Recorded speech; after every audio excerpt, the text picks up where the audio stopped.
Check.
This is the Jayhawk Sports Network, powered by Heartland Technology.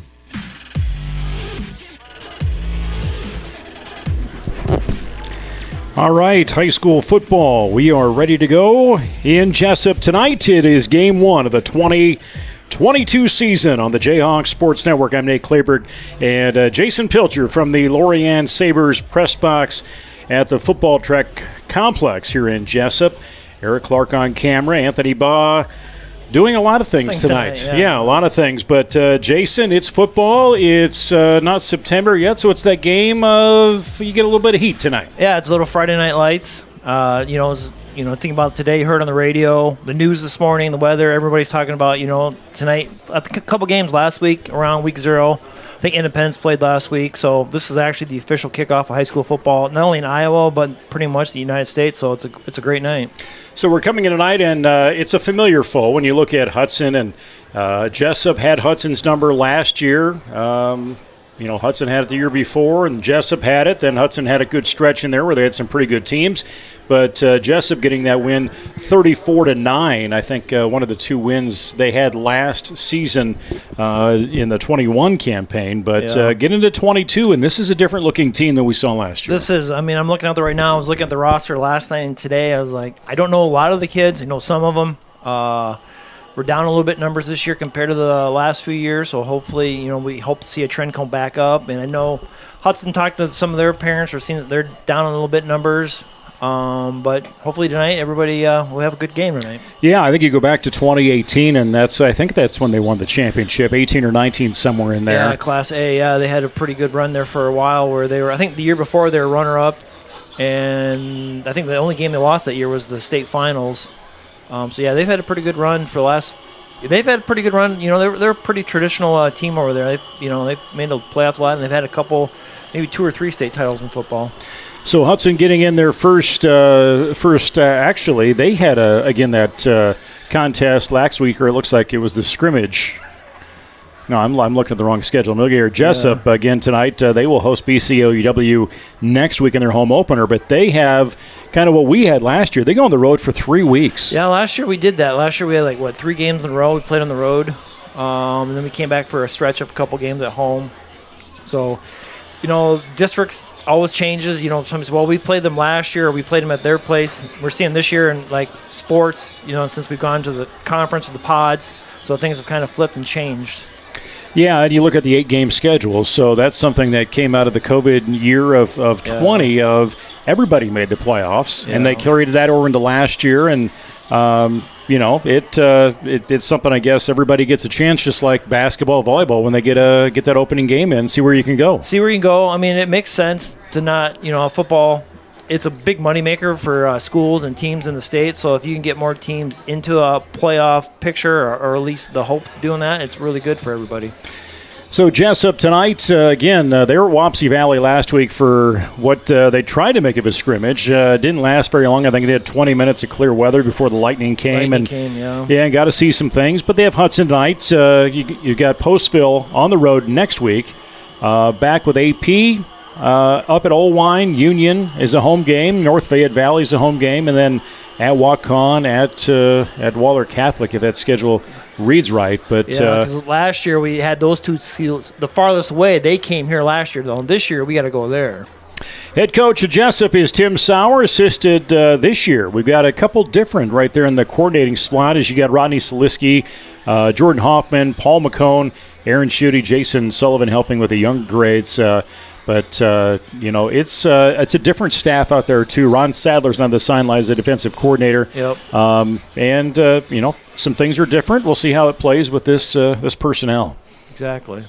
Head coach of Hudson is Justin Brecky, assisted by John Austin, Joe Bonson, Keith Harms, Mark Schmadeke. As we will also have tonight senior night. And you're probably going, okay, you just said it's the opening game. And senior night usually is the last game of the year, but this is something that Coach Tim Sauer had said to Athletic Director Joe Smines. He kind of likes it that way. So you kind of get out of the way, and I don't know if it ends up being the distraction later in the year or not, but I've also heard challenges from parents of, you want to put on there what they're doing next year, and they don't know what they're doing next year. Yeah, but that's probably true anyway in a couple of weeks anyway. If you'd have senior night, most of these kids wouldn't have a decision yet made. They might know kind of where they're going, so they kind of say where they're planning on going next year. So I'm going to slip out of here and go turn the microphone on to Darren Tripto for senior night. First up is Kyle Wilson, son of Brad and Jamie. Kyle has 2 siblings, Mackenzie and Brady.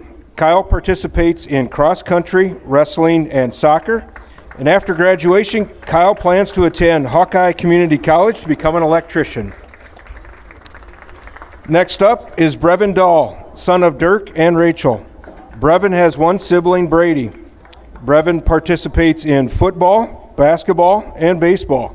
After graduation, Brevin plans to attend college.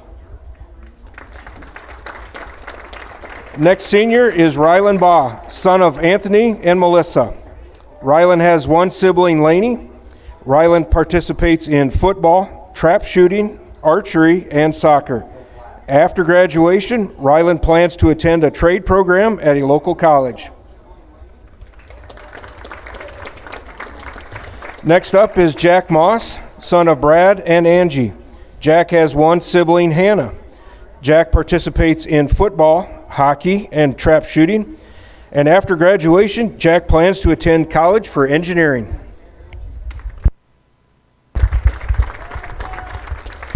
Next senior is Chloe Wright, daughter of Nicole and Cody. Chloe has 1 sibling, Nash. Chloe is a football manager, basketball manager, and participates in the tech team. After graduation, Chloe plans to attend Hawkeye Community College. Next is Annika Schaefer, daughter of Matt and Tish, and accompanied tonight by Zach and Lisa Ettinger. Annika has 1 sibling, Addison. Annika is a football manager and participates in band, speech, FCCLA, golf, and the tech team. After graduation, Annika plans to attend the University of Minnesota to major in marketing and graphic design. Our final senior is Rylan Delagardelle, daughter of Chad and Tina. Rylan has 2 siblings, Jared and Trevin. Rylan is a football manager, wrestling manager, and participates in softball. After graduation, Ryland plans to attend Hawkeye Community College, then transfer to Upper Iowa University to major in elementary education. Please give a round of applause to our seniors and their families for their dedication to Jesup athletics.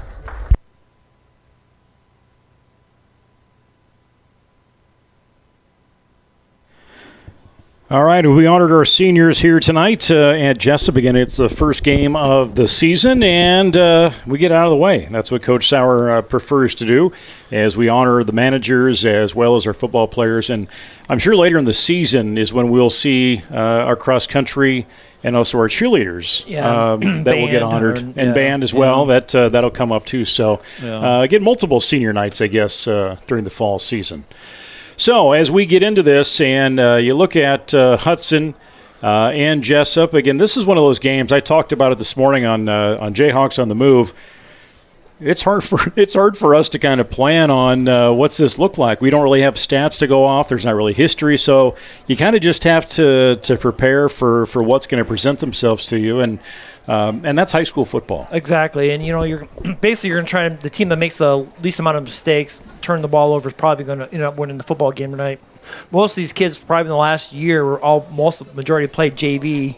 Fresh, or some came up from junior high, and this is their first high school really experience. So it's going to be a fun night for them. Yeah, you look at here. I'm just going to go through some of the names. As again, we honor the seniors tonight. When you look at some things I anticipate seeing some players as I go through some of these names here, but we're going to see Preston Youngblood, and for a sophomore, he's a big kid. He's a big 6 kid, foot, 180 pounds, and he's got some power behind him. He does. I think he's watched him a little bit last year in JV and a couple of the varsity games. I think he's a kid. Once he gets through that line of scrimmage, he's going to be tough to bring down. And Brevin Dahl, who is one of the seniors on this squad, and will be the only senior, or at least was a starting sophomore, I guess, in the basketball team that went to state last year. But Brevin Dahl, will see him probably, I'm going to guess, in multiple positions when you're looking at he can throw the ball, he can catch the ball, and he's on the defensive side of things too. Yeah, I think my guess, or I think they were thinking he might be the quarterback this year, but I think as far as to help the team, I think if they can get him out in a slot position or try to get the ball in more situations, might be a little bit better for the team and for himself to be a little bit more involved in the team. Yeah, like we said, Ryan Treptow, too, coming in as a sophomore. He got some playing time last year a little bit when there were some games that kind of got out of stretch or there was some challenges at that position. But, for a kid his size, 125, 130, but he's not a short kid of right now, but he can throw it for what his size is. He can, and it's the first time I've seen him since this. I saw him earlier down in the lunchroom, and he's grown since last year. I was just telling his mom and dad, Darren and Angie, do the announcing for the game. I said he's really grown in the last probably 5-6 months since the last time I saw him. And just kind of scanning through here, a very young squad, and one key player that we're going to keep an eye on, and this very well may be an MVP more or less when you're looking at Ryland Baugh, who's one of the team captains that was chosen along with Dahl by the players.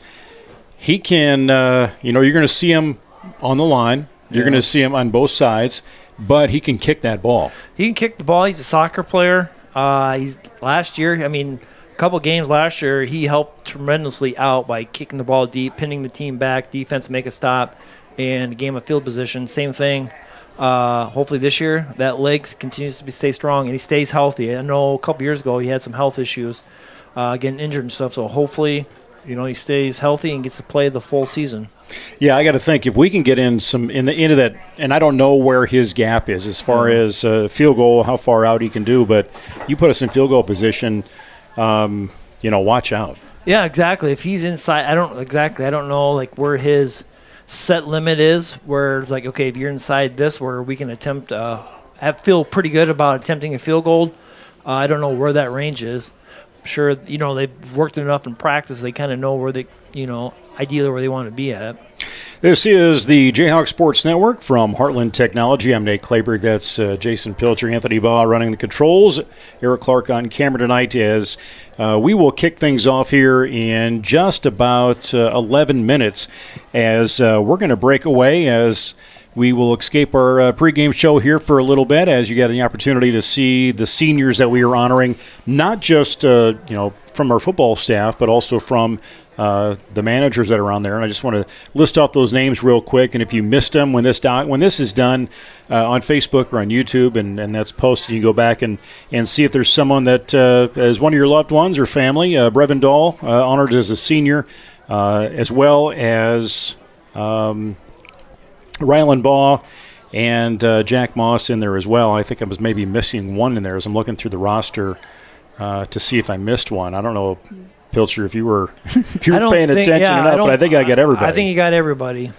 So anyway, we are going to step away from the microphones. We'll be back in just about 5 or 6 minutes as we will get again ready for kickoff of Hudson and Jesup on the Jayhawk Sports Network.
This is the Jayhawk Sports Network, powered by Heartland Technology.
This is the Jayhawk Sports Network, powered by Heartland Technology.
This is the Jayhawk Sports Network, powered by Heartland Technology.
This is the Jayhawk Sports Network, powered by Heartland Technology.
Our guests from Hudson High School. Jesup High School proudly supports and practices good sportsmanship by supporting your team, respecting the abilities of the opposition and decisions of the officials. You can create an environment that is reflective of the community. Be a class act, be a good sport, be a winner in the game of sportsmanship. Please welcome tonight's game officials, the Bradley Bucci crew. Now, ladies and gentlemen, please stand as our high school marching band and our Boy Scouts of America Troop 95 honors our nation and flag while paying respect to our men and women in uniform around the world who protect our liberties and way of life with the playing of our national anthem.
National anthem here in Jesup tonight with our high school marching band.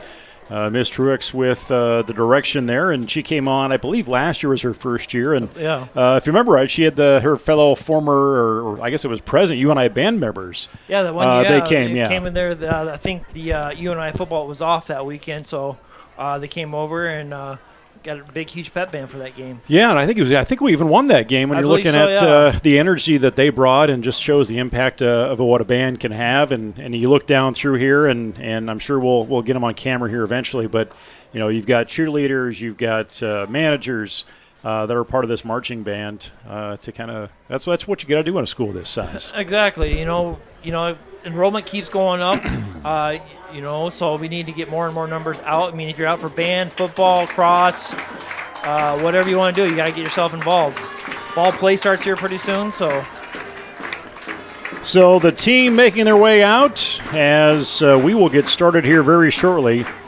This is the Jayhawk Sports Network from Heartland Technology. You already had a Hudson follower that I know is sitting by his pool in Florida watching his Hudson Pirates. That ain't a bad place to be. Sitting in your pool watching a football game. Well, I think he wants to sit by his pool, but he says it's a little hot and humid. But I would say, that's something you just maybe suck it up and just try and deal with. Watch out for the alligators.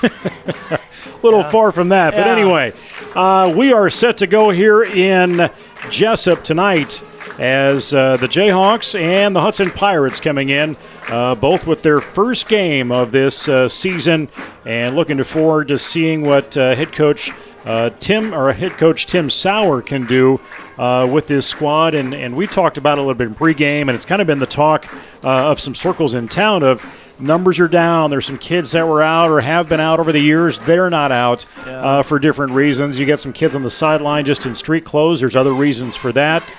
You've got, Wyatt Vanderwerf. He's out with a foot injury or foot surgery that he had over the summer.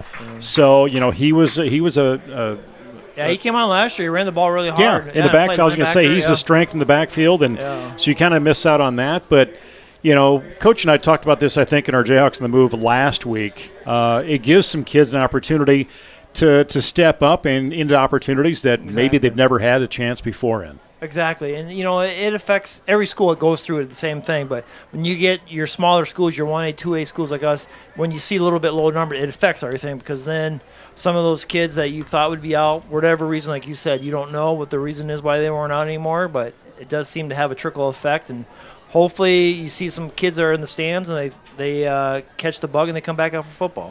Yeah, do we have some size? Well, Preston Youngblood, we talked about that young man, a sophomore coming in, 6 foot, 180 pounds, running back, linebacker. We're going to see him. We saw him quite a bit of play last year, if I remember right. He made his way out there. Yeah. But we're going to see Hudson get a chance to kick the ball, is how the coin flip has gone as we get the first 12 minutes of this quarter ready.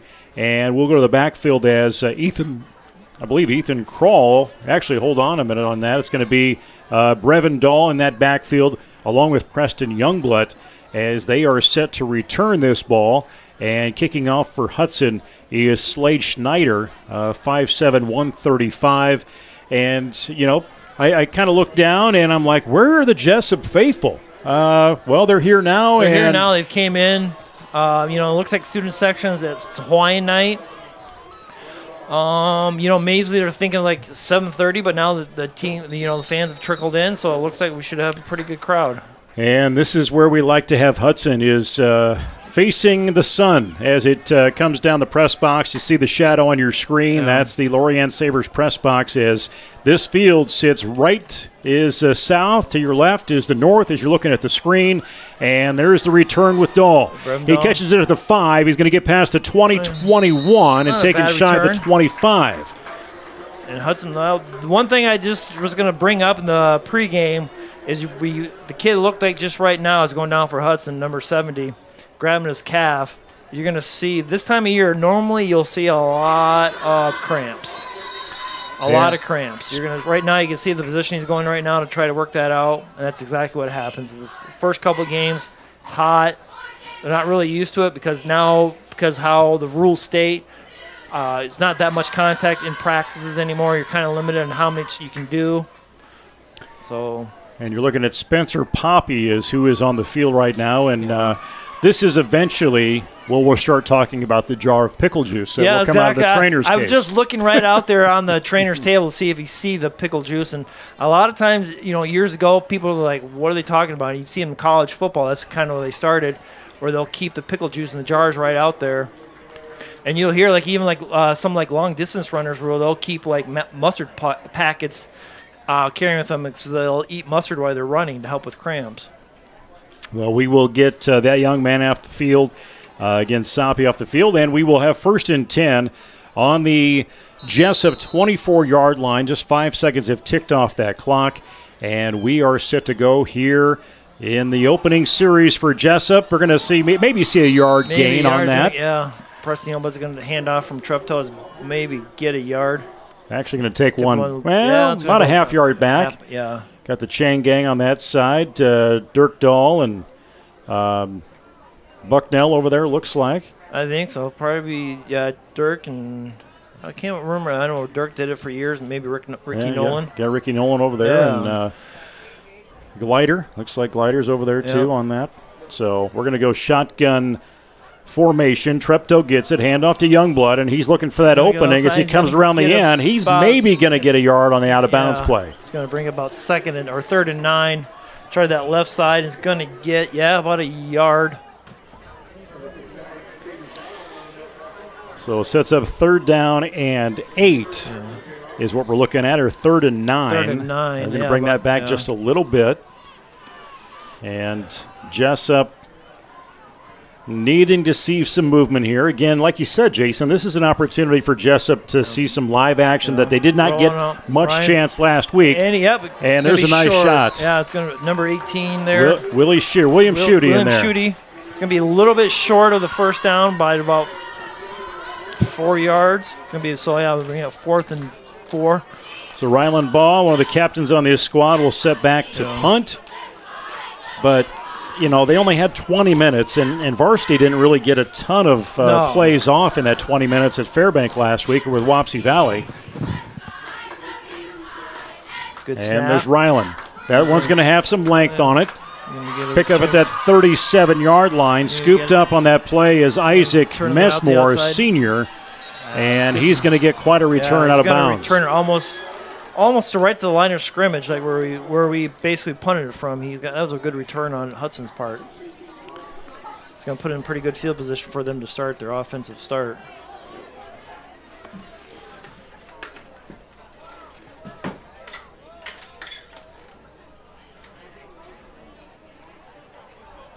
So put them on defense, and you're looking at a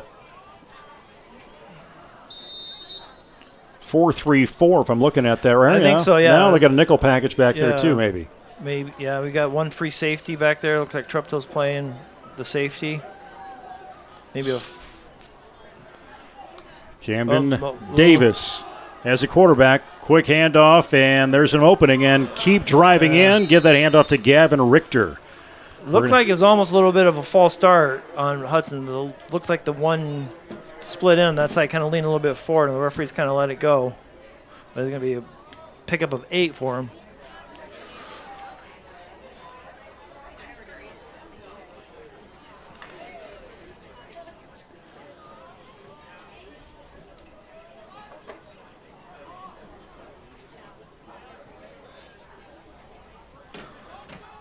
Send one into motion for Hudson. That's Caleb Harm. Little screen pass there. He's going to pick up the first down for Hudson. So Cryle will have that as he moves things forward for Hudson, and that will be first down for the Pirates as they move the chains, and that's something that Jesup was still struggling with, and we're going to continue to talk about that. And again, you got some experience right now, but getting a chance to go live action with another team, that takes some getting used to. It's going to take some used to. Right up the middle. And good tackle by number 58. So Richter again on that drive, and we will have that spotted at about the 15-yard line. Skylar Blad. Trying to remember some of these kids. Usually you can tell after you get used to them, like how they stand and walk and their numbers and stuff, get used to them. So it's going to take a few games to name them off right away. So that's going to bring up, second and about 8. So Davis, a junior at the quarterback. Another handoff, same guy. We're going to see this throughout the night with Gavin Richter getting that ball handed off to him. Just off tackle off that left side. It's going to bring up 3rd and about 4. 3rd and 3 on the board. Sunday night in Jesup. We're probably still upper 70s, I would guess, out there. Yeah, it's nice. I mean, there's no wind. I'm watching the flag is not moving at all. So for August, this is perfect weather. Play clock getting down to 15. Going to motion with Harm. Pass. Looking there, going roll out. Missed the tackle. Touchdown Hudson. Caleb Ham. Came up and tried to do the tackle. Brevin kind of went up a little bit high. Missed the tackle, and they scored off a little, almost like a little wheel route. 8:05 remains as Hudson is first to score. It did not take them very long. No, I mean, they had really good field position. They took the ball, on the 35 or the 35, so, they had really good field position to start. And we'll look to go for the extra point. Lyle Olson. We'll see that teed at the 10. Snap, kick up, and it is good. Yep, right in the left upright. So 8:05 to go in this first quarter. Hudson with the lead right away, 7-0 on an 11-yard pass play to Ham for the Pirates. So this will give Jesup's kickoff receiving team another opportunity to hit the field. They did get a chance to receive after the coin toss, and Yeah, Hudson did a pretty good job. I mean, their play calls, they ran the ball well, threw the ball, so they're kind of a little bit mixed. It wasn't just run heavy or throw heavy. So defensively, we've got to, be ready for anything right now because they came out, probably had 50-50 of run plays to throws. So Coach Tim Sauer out there along with Rodney Selesky. And you got the trainers out there making sure those guys have the water they need. We're going to need it tonight as we've talked through that. And as that sun sets, hopefully it gets a little bit better. But it's still a humid night out there. And as Jason said, it's, also, we're looking at humidity that can cause some cramping and kind of slow down some players. So we'll see where things end up. hopefully you don't. I mean, that's one thing. And as far as when you do get one of those cramps, I don't know, they work themselves out, but they are immensely painful for a while. It's, you feel that, and all of a sudden you don't feel like you can walk, and the next thing you know, you're just laying on the ground. You can't do anything. That's not contagious up to the press box. No, I don't think so. I think we should be okay up here. I think well, we're just making sure. I didn't know. I don't want to see your calf muscle get up into a ball, and I don't think I want to massage your leg to work that out. Well, there's a cost to that. Yeah. We'll get a foam roller up here. Yeah, Slade Schneider is set to kick off, a sophomore for Hudson. Because speaking of, I saw the referees warming up in the lunchroom. They're actually, stretching and stuff. And you don't think that too much of it, right. But yeah, they've got to do a lot of stuff too because they can cramp up too. This is the first game for them too. Hard kick right in the hands of Brevin Dahl. He'll cross that 25, looking for an opening, looking for a block. Preston tried to open something up, and you'll get to about the 32-yard line. About right, a little bit ahead of where we started last time. So we'll see if we can pick up the first down and move the chains. Under 8 minutes to go, first quarter. Again, Hudson has the advantage right now with the first score on the board in this 2022 season. Jesup will be on the road next week. At Postville. As they go into Postville, and it's back here with Applington Parkersburg on the 9th. Yeah. Shotgun formation. Sophomore Ryan Treptow at quarterback. Quick handoff to Youngblood. He sees an opening off that right side tackle. Nice little run. And will be shy of that 45. That's a decent little 3-4 yard run. 3-4 run. He was going forward. Had both hands on the ball. Leaned forward and he got about a 4-yard gain. So that's a really good run. Yeah, looking at reps and more habits you get as long as you can keep playing games with that defense a little bit. I mean, one thing they always teach running backs is always fall forward because then you're at least going to get yourself a yard normally or try. Shooty on the near side. Going to go and going to Dahl. Going to get out. It's going to be a little bit. Yeah, just past the 40-yard line. It's going to bring up third and about 4. Third and 6. See how generous they are. No. Well, they're going to bring it in a little bit, about 41. Yeah. I thought a little bit more, but it's going to bring up third and 3. But it looks like a long 3 from here. Good crowds on either side. Looks like Hawaiian night or Paradise night on the Jesup side, but looks like safety over there. A lot of safety vest, a lot of reflection. Vest. You can see that reflection coming off from the see the if other they play side. The safety dance over there later for the kids, but they play little Treptow on the rolling roll. out to his left. He's looking. He's got to get rid of it. And nice. Ethan Kroll had a touch on it. It bobbled up, and I thought he was going to go after it even deeper, and not the case. So it'll be fourth down. Yeah, Ryan did a nice job scrambling to his left and threw across his body, and kid just got the ball into a little bit to his shoulder pads and bounced off. He caught it clean with his hands, probably pick up the first down, but great effort. So, again, ball remains spot at the 41-yard line of Jesup. Play call comes out from head coach Tim Sauer. 7-11 rolling. Play clock at 5 seconds, and coach didn't like what he saw. He's going to call timeout. Timeout Jesup. Get him watered up. Get him in the right direction. And, we'll see how far and deep. Ryland Baugh can get this again. You don't want to see a return like you saw last time. You want to pin him back. It would be nice to get him inside the 20 if we could. That'd be a really nice punt. I think right there. I don't think team didn't realize we were in punt ready, and nobody yelled out. I don't think so. Coach Sauer had to burn out early timeout.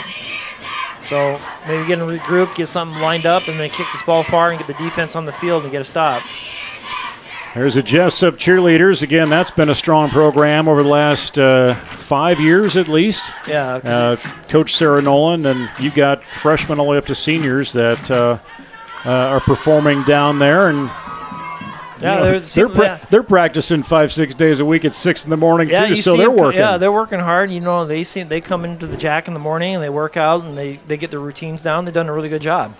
Although I did feel sorry when I left the Jack this morning working out that there was a stray cheerleader dropped off and they didn't have practice. So I don't know who would be more upset, the cheerleader or the parent that had to drop. Looks like we're lined up to go for it.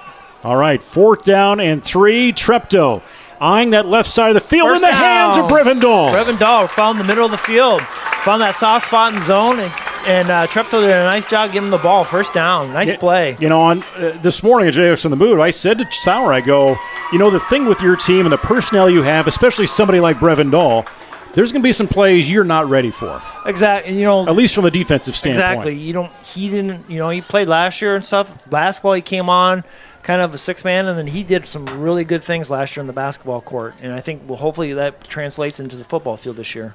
First down accomplishment of the 2022 season. In that shotgun format, Youngblood gets a quick handoff. He's going to keep scampering, but a kid that kid like that is going to get the ball, and he's just going to keep driving until you take him down. He is, and if he's got, like I said earlier, if he gets past that line of scrimmage, he's going to be tough to bring down. Right now, he's getting hit 2 or 3 times before he gets to the line. That was pretty much right at the line of scrimmage, so that's going to bring up 2nd and 10. Got to get maybe a quick hitter and get him out in space a little bit and let him go one-on-one with a guy. Yeah, the challenge you have, you see there, that quarterback's, 5, maybe 6 yards behind that line of scrimmage, and by the time that handoff happens, it's a lot of work to get 1 yard. Oh, he just got to step, just missed him. Was going for Brevin again. Kind of lost his footing and threw the ball a little bit low. But Brevin had a nice seam route. Remember that and maybe try to go that again and try that play a little bit later. That field condition is in top notch right now. I give credit to Kevin and his crew and the football coaches that have put some care into this thing. Probably I'm going to give more credit to Kevin, but he's that thing. I walked down there, almost thought it was fake turf. Treptow gets held up, can't find a target, gets taken down for a loss. Yeah, tried a little pump and go, going deep, and Hudson secondary didn't bite on it. 70 again, out there limping a little bit. That's Spencer Poppy. Little pull on that hamstring. He's going to get some relief as Caden Kreil will make his way in. I mean, I think when you're talking about the football field, I think the whole state right now, because of how the weather's played out for what rain we've gotten, this is probably some of the best shapes of some of these football fields have been in a long time because of the summer. I mean, we got enough rain. Everything is really, really green. All right. Looking to throw deep. And long and intercepted. Yeah, threw a little short. That hung in the air for a while, and Lyle Olson gets it in his hands. Yeah. He's kind of looking at Brevin the whole time. He's going to have to check him off. He had double coverage, try to throw something to the outside, or something that he's either got to go throw a little bit long or throw something to the sidelines. This is the Jayhawk Sports Network from Heartland Technology. Hudson will take over on downs. I'm Nate Kleberg. That's Jason Pilcher. Anthony Baugh was up here last night, here today, getting all the equipment set up after having a broadcast last night of a live feed of the volleyball team that did well. Cross country did well up at Charles City last night. Pitch out to the left side. Now Hudson looking to keep building on the momentum, but the ball is loose. And Coach Sauer says Jesup. What does the officials say? I think 36 came back up with it. Yeah, we got the ball in the hit, and it just came out, and they picked it back up. So Noah Borcherding is the player that jumped on it and kept it.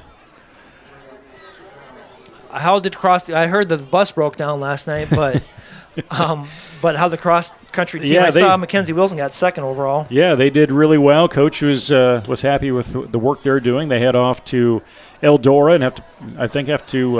Is that the hill? Yeah, over at Hill. I call it Jaws. Yeah, Jaws, yeah. Over at Eldora, we're at South Hardin on Blitz. Thursday next week. Hudson seeing some opening, a lot of time at quarterback, going to get a chance to throw into an open field. And he's going to go. Ball to no flags. Keen Kryl and touchdown for Hudson. Yeah, we went on a blitz. They picked it up, left the secondary, zero coverage, they call it. Blitzed everybody, and then was able not to get the quarterback, and they scored the touchdown. So that's a 66-yard pass to Kryl, and we'll go in for the extra point here with 4:15 remaining in this first quarter.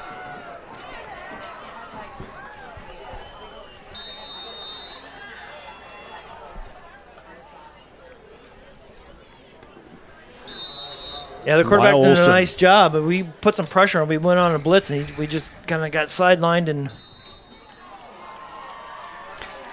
so extra point goes up, and it is good.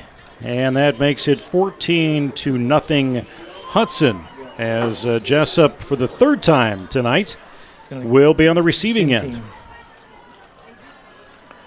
We had him pinned back. Ryan's, Treptow's interception there wasn't the worst. Pinned him back a little bit. It's almost like a punt. But, right there we called out a blitz, and they picked it up nicely, and we got burned for the touchdown. Well, thank everybody for following along in the Jayhawk Sports Network from Heartland Technology. Depending on what device you're on or platform, we stream this live every home football game and a lot of our volleyball games right here on Facebook Live or on YouTube. So if you've got one of them smart TVs or a Fire Stick or whatever it happens to be, you go to that YouTube. You go to the YouTube app and you look for the Jayhawk Sports Network, and you can put it on the big screen. We can't get an antenna up top of here and broadcast in town? Probably not. Probably not. Or I think that's called Wi-Fi or broadband that you can do that. Yeah. Where you can broadcast it from house to house. And then it's your choice, I guess, if you want to have the volume on or not. Yeah, well, depends on how you want to look at it that way. Well, if you want to listen or just watch. Since it's you and not Luke Baldwin, people might be more inclined. You said that, not me. And I was like, Luke may be going more in depth about a fruit snack or a Marpole or whatever it is. But you get a chance to be with him on October 1st or September 20th or September 30th or somewhere in there. Maybe he'll be calling a couple volleyball games with you, I believe, too. Yeah, I think we've got a plan here for not next week, the week after, if I remember the schedule. Play Olwine or host Olwine. Yeah. There's the kickoff as Brev's going to take it back there about the 8-yard line. Schneider with that kick. And nice block by Preston. Got some extra yards after that hit. Give credit to the senior and Dahl. Yeah, number 4 there, Preston Youngblood, had a nice block to give Brevin another about 6-7 more yards. So that spot will be at the 26. And you look down there and you've got 11 on the field. And you've got about that same number on the sideline. And, this is maybe a little bit more than the sideline is what you're looking at. But yeah, they're supposed to play a JV game on Monday, but I don't know I haven't heard how that's going to go. I suppose it depends how much they play tonight. Nice cut. There's Preston Youngblood. Yeah. He hammers through. He's going to get that spot at probably the 33-yard line as they move that down marker. Yeah, he did a nice cut, got the line of scrimmage, and did a little jump cut and got about 4 yards out of that more after that jump cut. Brings up 2nd and 5. Under 4 minutes to go. Jesup in their white pants, white stripes, blue jerseys, white helmets, new uniforms last year. Well, I guess towards the end of 20s when they actually came in. Yeah, the white helmets and stuff, came in the end of same spot again, Preston. And it's going to be close, maybe about a yard short, it looks like. They're going to take it past? Maybe take it past. Well, Ricky Nolan was kind of preempted. Yeah, let's move them. Yeah, Ricky gave the sign. It was like the referees didn't say it. The line judge didn't give it yet. Then Ricky said right there, so they first down. Ricky's like, this already first down. Yeah, it's already first down. I can move it. I mean, we'll take it. All right, that's the second first down that we've seen this season in this game. And they're keying in a Youngblood, but he loses some footing around that curve. Trying that left side again. Now there's a flat. Ooh, that came from maybe a face mask? That's going to be our first flag of the game. That came from the line judge, and he threw that a ways. So we'll see what it is. It could be holding it, but it's going to be against Hudson. So I'm guessing that's got to be a face mask. Personal foul. It's moving 15 yards. So Jesup. First down. Am I right here that, it's the first flag of the game, but am I right? Is this the first time we've been in Hudson territory in this game? Yeah, we're just right on the 49 and 3/4. Yeah, it's almost kissing that line. Almost, it's right on the 50 almost. So, yeah, we are on the other side of the 50. Hudson on defense. Treptow at the quarterback spot for the Jayhawks. Flanked by Youngblood to his left. High pitch. Nice catch. And he's going to have to go down. Yeah. Went off to a side a little bit. Nice job of just recovering it and just falling on the ball. So, speaking a little too soon, being in Hudson territory kind of backfires. Yeah, so we backed up about 6 yards. So, brings up 2nd and 16.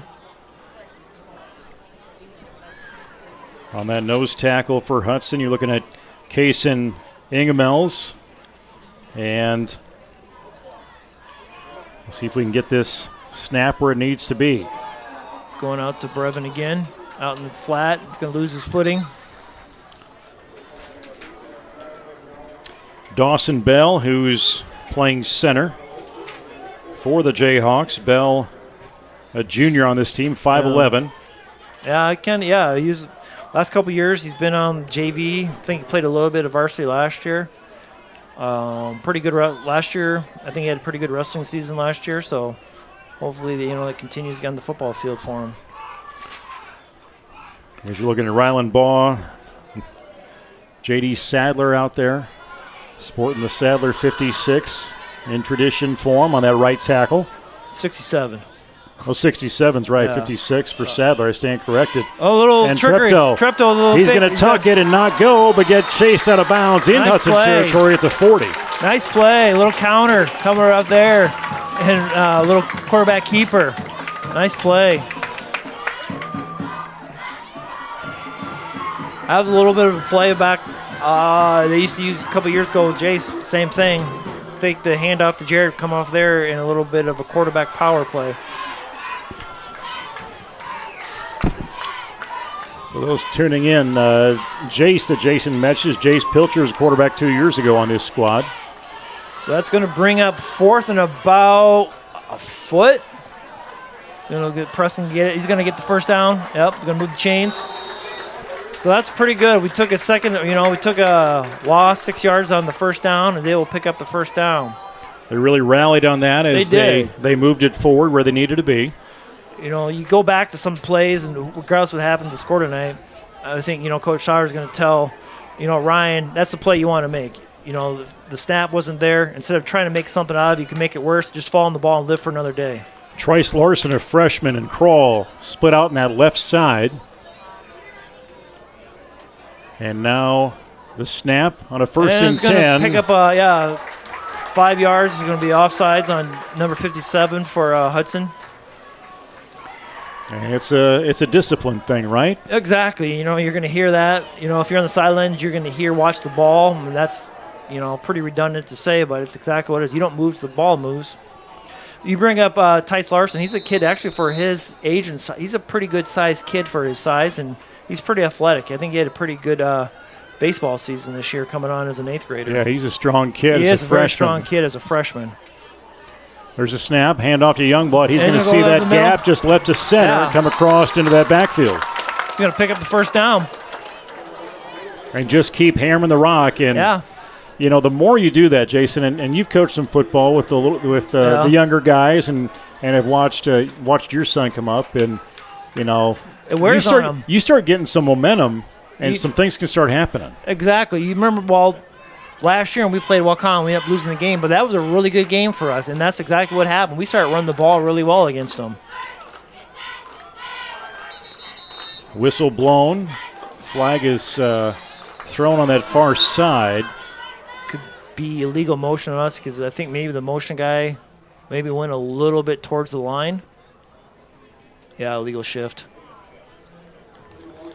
So it'll be Jesup bringing it back. And if you're kind of watching the officials, these crews now have walkie-talkies that they communicate on the field with. Instead of running up and talking to each other, they can talk between each other. And speaking of officials, if you're not doing anything, if you're an adult or a college student and you want to make some good money, become an official. They need it. It's good money. It's not as bad as what you think. These guys do a really good job. And if you want to complain about how calls are made, then you need to go out there and do it too. Most definitely. This is the Bradley Bucci crew officiating night in the stripes as that ball is placed at the 32-yard line. We end the first quarter with Jesup trailing in the home opener 14-0. And we'll switch sides, and Jesup's going to have to head to the north. Yeah, I mean, not a bad first quarter. A couple big plays went Hudson's way. Right now we're driving. If we can get a score, that's going to be a really good help with us, of course. Time you score, but since they put up 14 points, we need to get a score here. Looking ahead on the schedule, actually, let's rewind as we look to this past week in volleyball. New Hampton took one from Jesup. Jesup got Nashua. That was back on Tuesday in a triangular. Yeah. This past Thursday, Jesup getting Clayton Ridge 2-0, and beat Mac Valley 2-0. That was last night. Cross country also doing well, boys and girls side, up at Charles City last night. But coming up this week, volleyball teams in Cascade tomorrow morning. Well, yeah, you're going to head over to. They got Northland for early on in that day, and with Cascade later in the afternoon. Yeah. Getting into next week, looking at the athletic schedule for the Jayhawks. We did talk about cross country. Actually, on Tuesday, going to be up at Olwine, the girls' side of things. If that schedule holds right, and then it'll be at Pine Lake over at Eldora on Thursday, but in the middle there, Jesup and Union over at LaPorte City. I think that's volleyball going to be down there. Yeah. But it's right into it, right? It is. Right into it. Yeah, you start right into it. School starts, in football, volleyball, cross. It starts, there's no stopping. Into the second quarter now on the Jayhawks Sports Network from Heartland Technologies. Jesup trailing 14-0, but this is still early on as how things can evolve in any game of sports, especially with the momentum that we've seen from Jesup here in the last few minutes. Like I said, we've got to see if we can carry this and get in the end zone. Jesup in that Ryan's going shotgun spot. There you go. Brevin has it on the outside, stays in bounds, maybe rolled out inside the 20-yard line. Nice little out. One split in the wide receiver. He took a go route, and then Brevin came right behind him, and Brian made a nice throw to him. Second down and 3 is what we're looking at. As now what Ryan? Try to get a little bit greedy here. See if you can get a little bit. If they stop on that out there, and maybe see if you can get that wide receiver that split on the far side going into the end zone. Quick handoff, Youngblood. They converge on him on defense. Yeah. Right around that line of scrimmage. I don't know if they're going to be generous with that spot or not, if he got anything. No, I think we're backed up about a foot. It's going to bring up about 3rd and 3.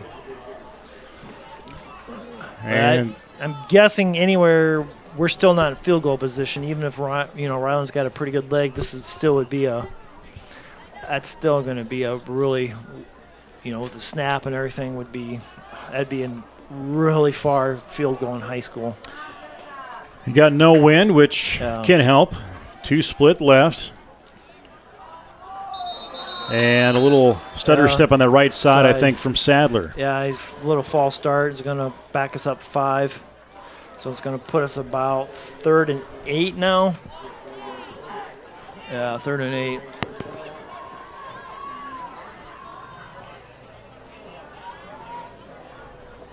Again, beautiful night in Jesup. If you're home in Jesup just watching this and on the Sports Network, make your way up here. Come up here, yeah. Watch it live. The popcorn. Popcorn is amazing. Yeah, I don't know what we do here, but everybody that comes here loves our popcorn. Ryan doesn't. He's got. And triple team into Treptow is going to get taken for a big loss, and this puts you in a situation. Either try to pooch when you're punt. looking at you want to try and get that pooch punt in there about the 1-2 yard line. Yeah, or if you try to throw it into the end zone, if you intercept it, it's going to be almost better than a punt. And try to get an interference call. And still quite a few minutes before getting to halftime. Yeah. So 4th down and 15. He's got the Larson kid right here in the slot. See if he looks. He's going to go look. Pressure's on Treptow, but he's going to throw it long, maybe too long. Yeah. Gets knocked out of bounds. You got to give credit to Dahl. He didn't want to see that interrupted. He had to knock it out of bounds. Yeah. I'd like to see, he's with going towards Brevin a little bit, maybe look him off. And I think if he looked a little bit more to the left, he might have had the Larson kid here on the left side. But that's going to come a little bit more maturity. He's going to have to make his reads and scan the field a little bit and make his reads and see where it's going to go. So move it 1st down and 10 as Hudson will take over on downs. And Jesup has only punted once. Yeah. They've gone for it quite a few times here. And quickly, you've got a lot of guys that are on offense that had to change the channel and say, I'm back on defense now and step back in there. That's where, like you said, some of these kids, they're maybe their first experience, they haven't had a scrimmage or whatever. It's like it's quick transition. The referees and people don't wait. It's like, boom, as soon as the ball's snapped or that, you're making it in from defense to offense, you got to be paying attention to what you're supposed to be doing.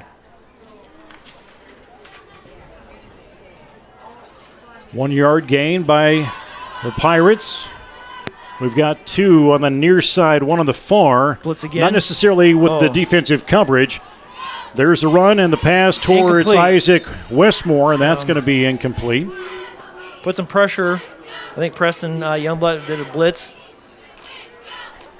So that's going to bring up 3rd and 8. Yeah, 3rd and 8 for the Pirates. This would be nice to get them off the field. See if they would want to punt. Because they haven't punted either. No one's punted so far.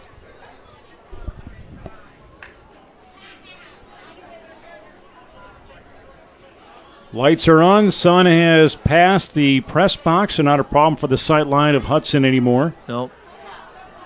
Going into motion. And that offense with Caleb Ham. It's going to quick pass out to, and going to go. And he's got some opening, but that defense trying to convert, and Brevin Dahl finally goes for that knee and gets him down in Jesup territory. It's the 40. Yeah, went a quick pass right away. As soon as he took, it was like 3 steps, and he threw it right to him. Move the chains down. 1st and 10 Pirates, 9:17 to play. Jesup has held off the scoring that we saw early on from Hudson. 8:05 to go in that first quarter when they got their first pass to Ham, 11 yards for the score, and the extra point counted. And then Cryle with a 66-yard pass play towards the north end zone, and that's where we're at 14-0 with that extra point. Ball on the run with Gavin Richter, again the senior. Again, Richter 185, so he's a power in that backfield that you've got to really pay attention to if you're going to try and stop him or slow him down. Just looking at their size, they're not they're not huge, but they've got better size up front than we do right now. And like I said, we're putting a lot of younger kids up front. Getting Jesup territory, heading towards that south end. And there's that snap, and again the pitch goes out to Richter, and he will get some more yards.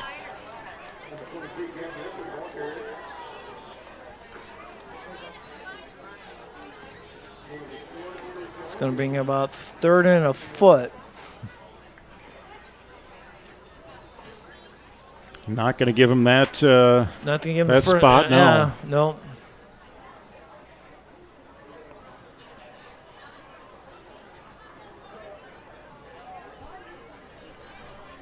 Clock is rolling, 10 seconds on that play.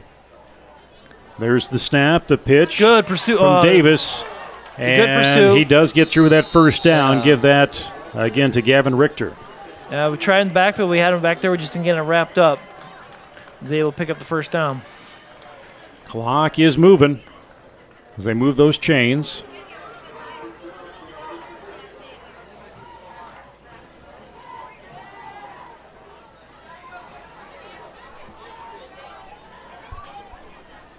Camden Davis at quarterback. He's in that shotgun. Handoff again to Richter. Nice little stop right. It passed inside the line of scrimmage. Yeah, it's going to go for about a yard loss. I didn't see who keyed in on that. Yeah, I think it was Jack Moss was in there, but yeah, we got there. I think it was Ryland Ball with that hit. Yeah.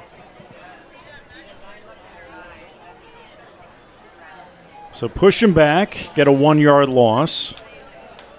I don't think they were ready for that. No. Davis will check that play. Calls for the snap. Handoff. No. Fake handoff right side. Go downfield. Out of no play. Out of area. And I was kind of wondering if the ref was thinking about a flag. It was out of bounds. I mean, the one thing about it is, whose numbers? Ethan Kroll. He's got to turn and see the ball a little bit when he kind of face guards. If that was inside the hash marks or inside the field, it probably would have been a pass interference. But since the ball carried out of bounds, good no call. Pass intended to Jackson Hyatt for the Pirates. 3rd down and 11. Hudson with a 2-touchdown lead. Timeout, Hudson. Actually, Jesup will take the timeout. Yep, so they've got one remaining. They did take one on a special team situation that actually paid off for them because we thought they were going to punt, and then there was a fake. First down, They got the first down. So Jesup, the Jayhawks, again, a different team, and we'll continue to talk about this today a little bit, and Jayhawks and the Move events that we have, and this is a team, it'll be interesting to see what we see now, and then when we see them, when we get into, October, let's say, even a month in, right? Yeah. When you're looking at when they play Union, the experience, the reps, things that the coaches are going to see and help with, where they're going to be at that point. Maybe get some of those kids healthy that aren't playing right now. Who knows what happens there? This is I would say the new crop coming in, but these are some kids that are new to the system or new to high school sports. They've played JV and stuff. Now there's their time. Same was going to happen this year for basketball. You graduated a big senior class, so a lot of big shoes to fill. Yeah, last year that was unusual to have, 9 seniors on a basketball team for boys? Right up the middle, and he's going to pick up the first down and keep going.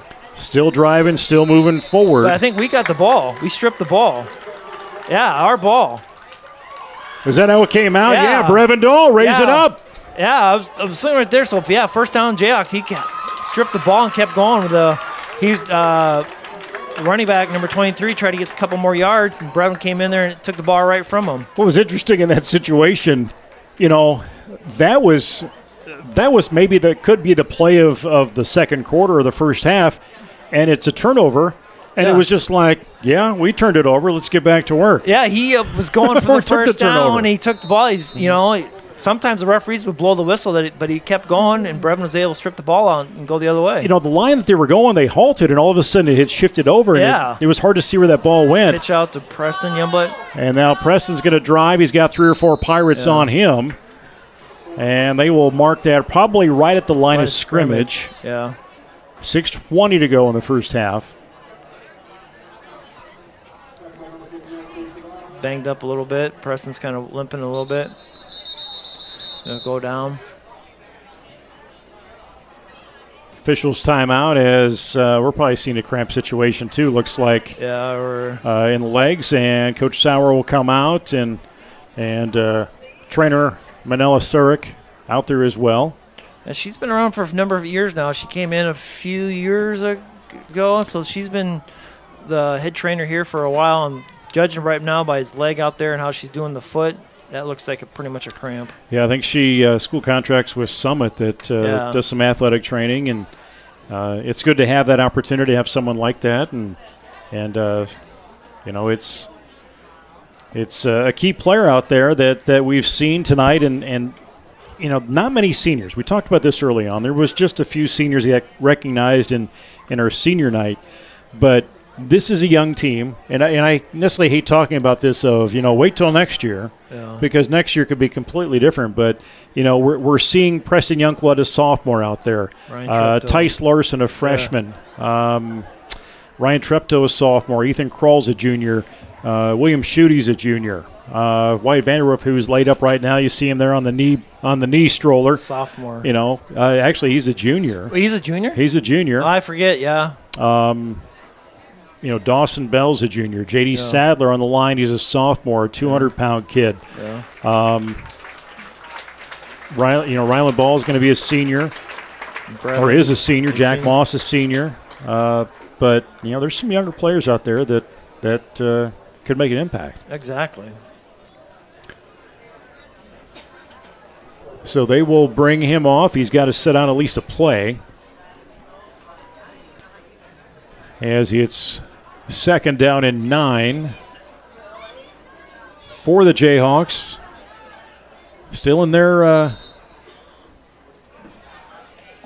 territory. Yeah, he's walking a little bit better, so that pretty much looks like he's going to go over to the probably table, try to get rolled out a little bit, get that cramp on that calf untightened. The officials are looking upfield to the north.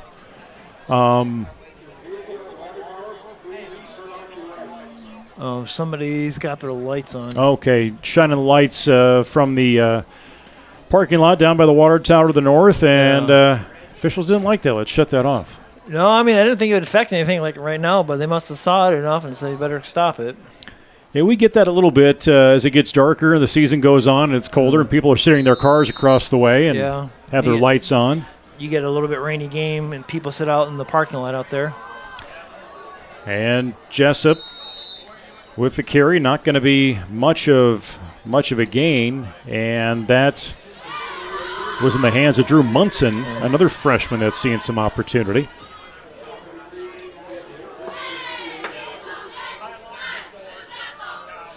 .550 to go, second half.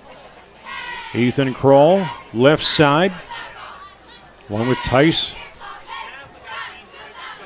Larson, again the freshman. He was open in that flat, but Brevin Dahl will get it, and he's going to get an extra yard or two after contact. It's going to bring up fourth and about 5. Preston Youngblood still down on the trainer's table near that 45-yard line, and trainer getting him stretched out. He's been a workhorse here in this first half for Jesup.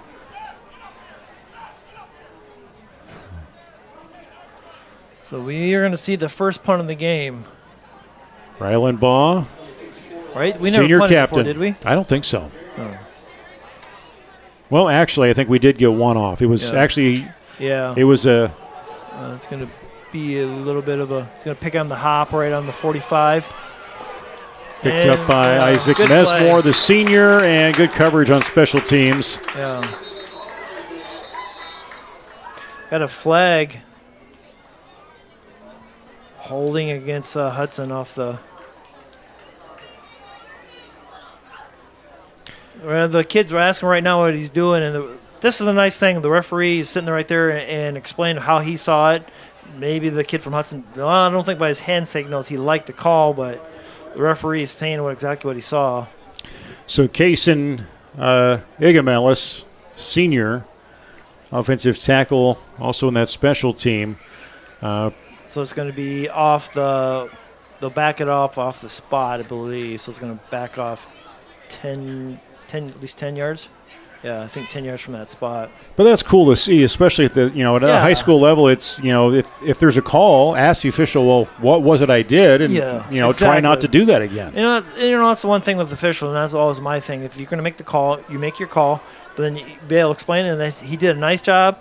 It didn't look like they're yelling at each other. He was very calm, explained how he saw it, and then maybe when they go through film, he looks at it, and the coach will say, "This is exactly what he saw, and this is why he called it." Official coming over or Coach Sauer coming over that side, Judge, to get a better understanding of what was made, and ball will be on that right hash for Hudson as Camden Davis at quarterback. We'll get that snap. Quick into that flat left side. He sees an opening. Good coverage there by Jesup. Flag in the backfield. Yeah, I think he's going to have a hold coming back. I think off that kind of that jailbreak screen, it looks like they got a hold. It's going to back him up another 10 yards. 4:42 to go in this first half.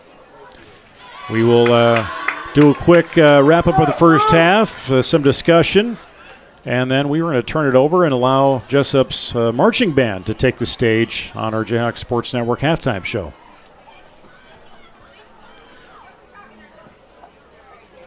It's 2 big penalties on Hudson, so it's going to drop him back to the 30, about the 38.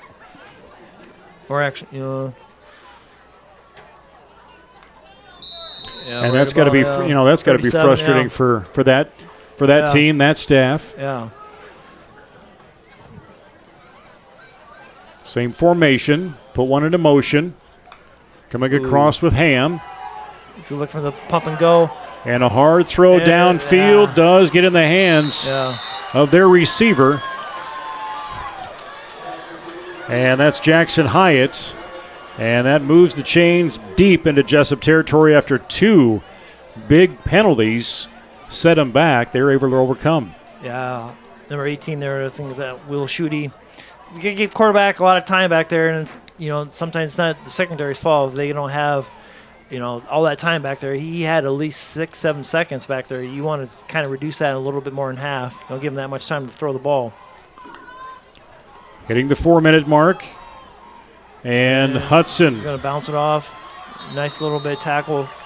Noah Borcherding on the carry. And now another Jayhawk is down. J.D. Sadler cramping up a little bit on that calf. And Myrna said to Youngblood, just a minute. Yeah. Got another one to take care of. So Sauer out there as well. Just kind of calm Sadler down a little bit and kind of see where some things are at. And this is that time of year. You plan for it probably best you can, and hydrating and exactly. Well, you said hydrating. You tell kids all week to drink more water than what you think you're going to need. Especially, just not just today. So you got to drink a lot of water today. No, you got to start that yesterday to make sure you have more fluids in your body. Because as soon as you start playing a little bit more, sweat and adrenaline, all that electrolytes and all that water just goes right out of your body, and that's what starts the cramps. Well, you can look on these blue jerseys and.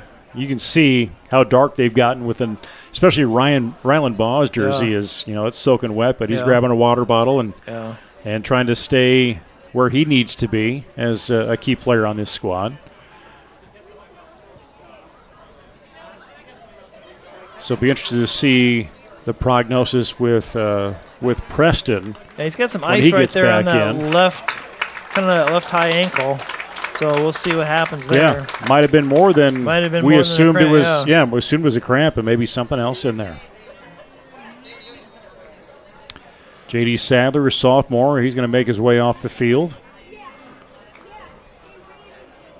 He'll limp it up a little bit. You can tell some frustration. You want to keep playing for your team and stay in there.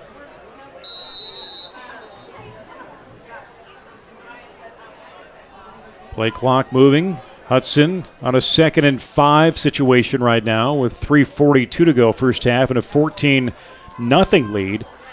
Jesup being able to hold the scoring for Hudson only in that first quarter. Yeah, illegal motion. They had 2 guys in motion right before the snap. Can bring them back 5 yards. So if Jesup can stay disciplined and Hudson can keep feeling that pressure. And you get first game, jitters a little bit. Maybe something practicing, a couple of plays they didn't get run. Just trying to feel out right now. The coach is over there telling them exactly probably what happened.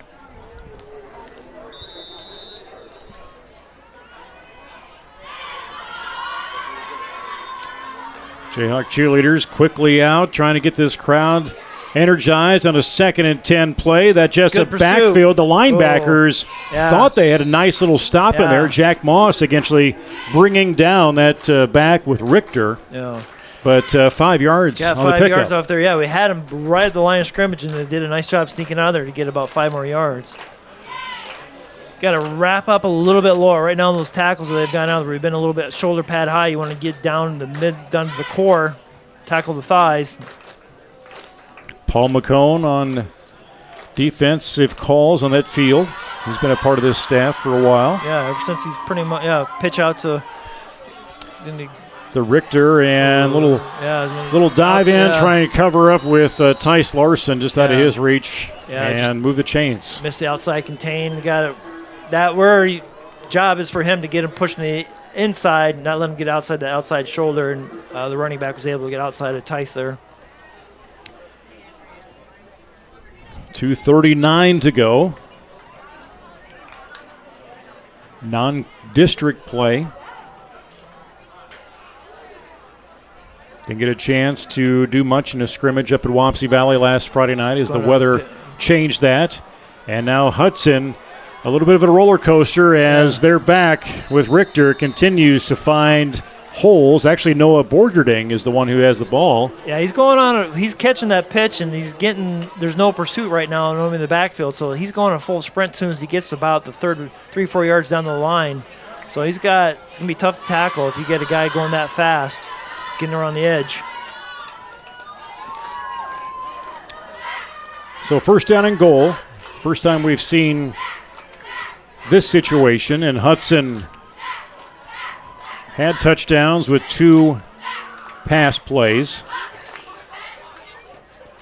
See what good defense can hold up here for the Jayhawks. Counter. Borcherding, missed tackle from the defense and stopped at the goal line. Yeah, right at the goal line. A little bit of a counter play. And I think that was that Sabetka that met him at the goal line.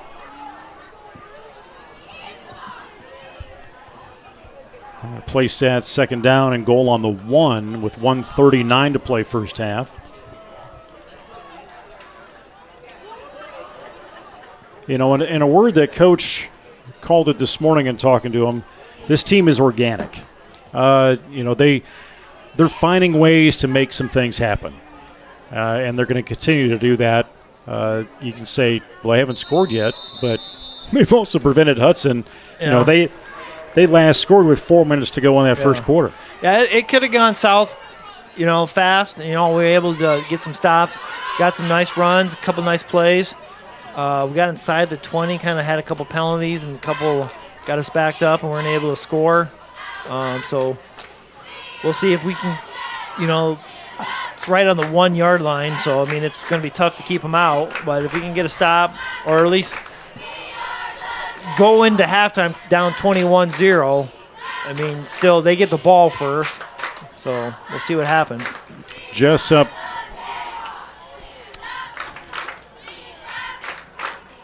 I guess taking advantage of this Hudson timeout.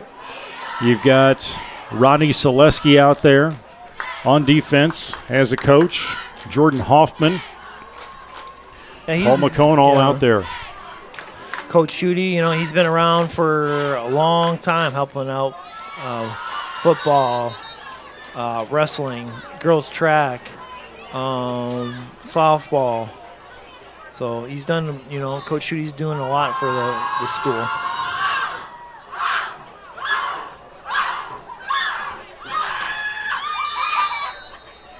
$1:16 to go.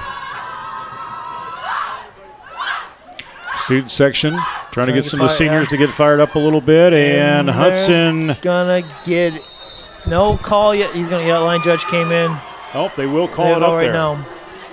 Good push. I didn't see who went in with that score. Yeah.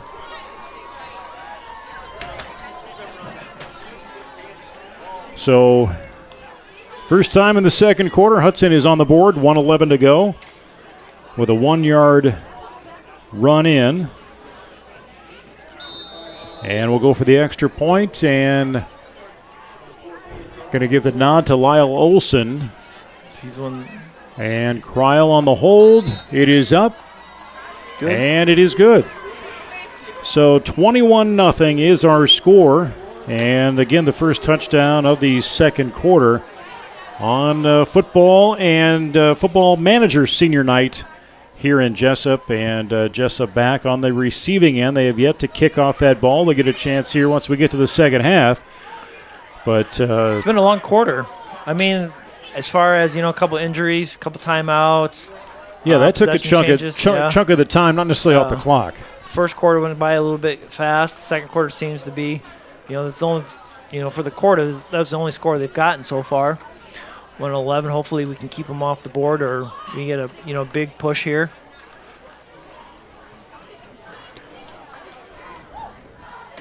I mean, the other thing too is like Hudson still has 2 timeouts.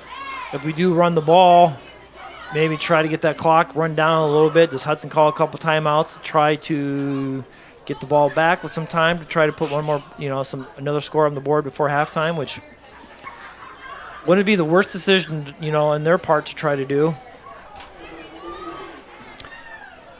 Go to that backfield. Drew Munson as well as Brevin Dahl back to return. They've kind of shifted that up a little bit. Ethan Kroll as well as Tice Larson back there. And Hudson with Slade Schneider. He will kick things off for what I believe is the 4th time tonight for the Pirates. Yeah, 3 scores in the opening kickoff, so yeah, this is the 4th time. Going to put it out to Brevin. It's going to take it about the 15. Try and get some coverage there in that backfield. Nice little side over. Going towards that sideline. Little stiff arm. Gets him to the 40. Nice run. Get it up to the 40. Give a little bit room. Nice run. Nice special teams coverage on that return. Sets the Jayhawks up into a good slot. Preston Youngblood still on that trainer's table. Icing his left ankle is what it appears.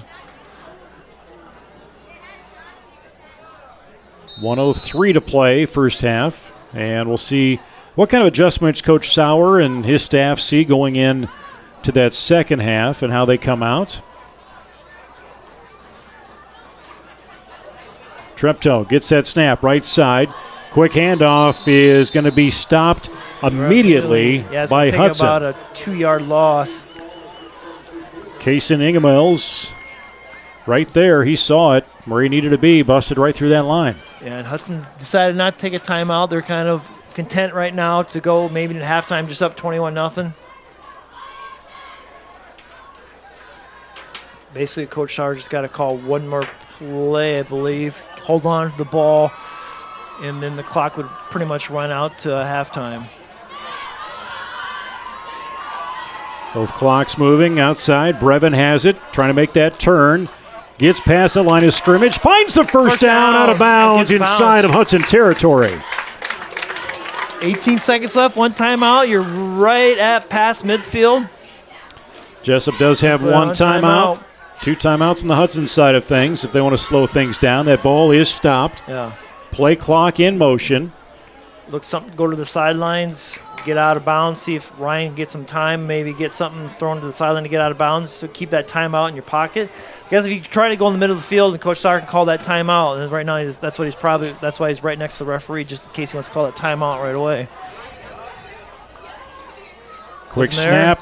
He's going down there. He's going to get right side. Brevin out of bounds. Yep. Nice 40-yard line. Stop that clock. Good play. Good throw. Give about a 9-yard, 8-yard reception on that. Yeah, but you know what? You got 8 yards on the first down play and stops the clock. Keeps that timeout in Coach Sauer's pocket. And this, too, is more confidence going into halftime. It's like, hey, we drove the ball. We did a couple good things. We need to learn from that. Snap from Bell. Quick onto Treptow and into the hands of William Schutte. Schutte called timeout. Coach Sauer does. Smart clock management. Use that timeout.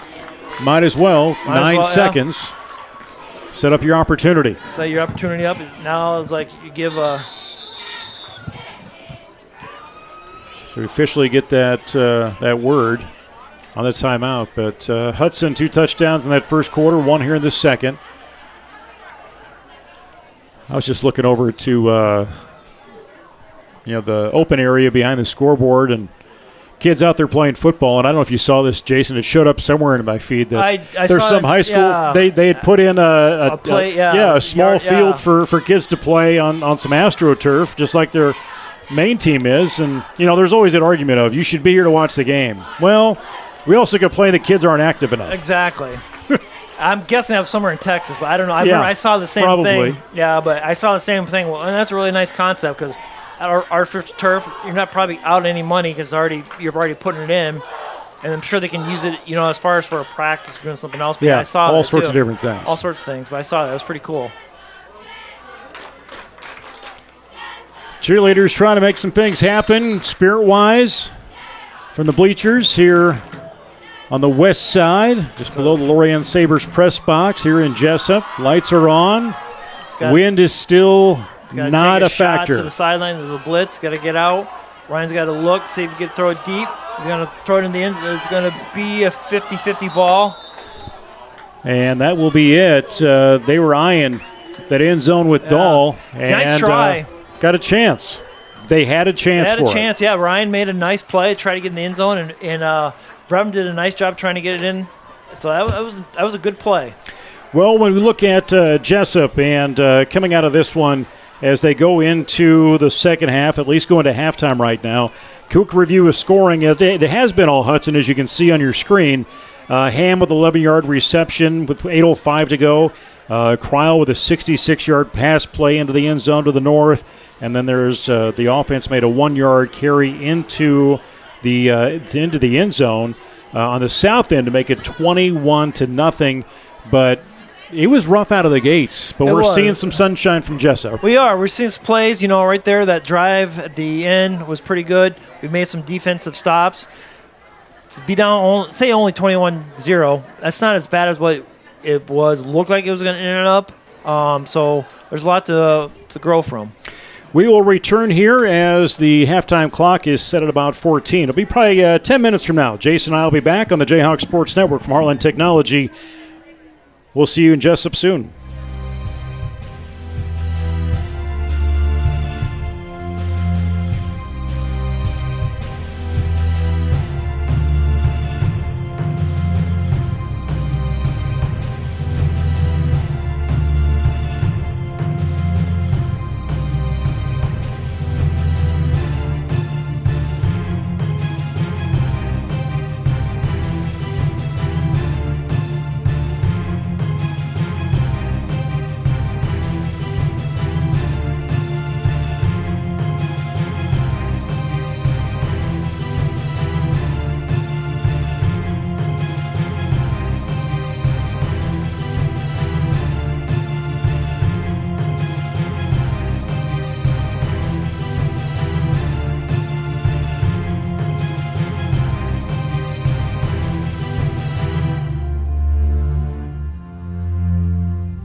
And their families. First up is Haley Borland, daughter of Sarah and Jeff Borland. Haley has been involved with choir, band, archery, and soccer during her high school career. Haley will be attending college and will become a forensic scientist. Next up is Stone Myers, son of Kevin and Kristen Myers and Darcy Myers. Stone has been involved in band and archery during his high school career. Stone will be attending the University of Iowa and pursuing a career in medical technologies. Next up is Davis Roth, son of Debbie and Doug Roth. Davis has been an active band member his whole high school career. Davis will study hospitality and tourism so he can become a flight attendant. Next up is Annika Schaefer, daughter of Matt and Tish Schaefer, accompanied by Chloe and Ryland tonight. Annika has been involved in band, speech, FCCLA, golf, softball, archery, tech team, and a football manager. Annika will be attending the University of Minnesota to major in marketing and graphic design. And finally, Harley Schaefer, daughter of Brett and Casey Schaefer.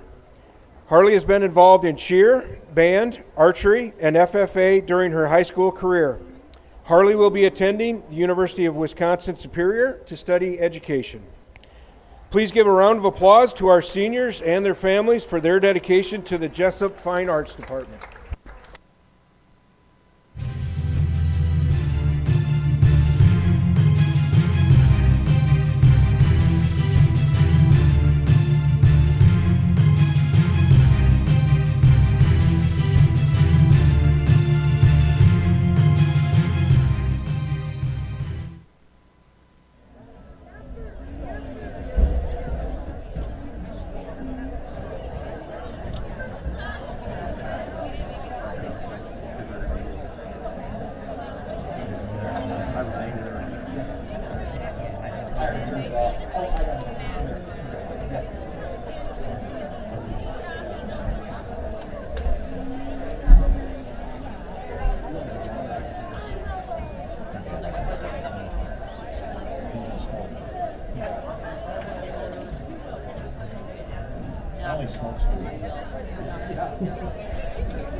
Crunchies, leg warmers, perms, and neon colors.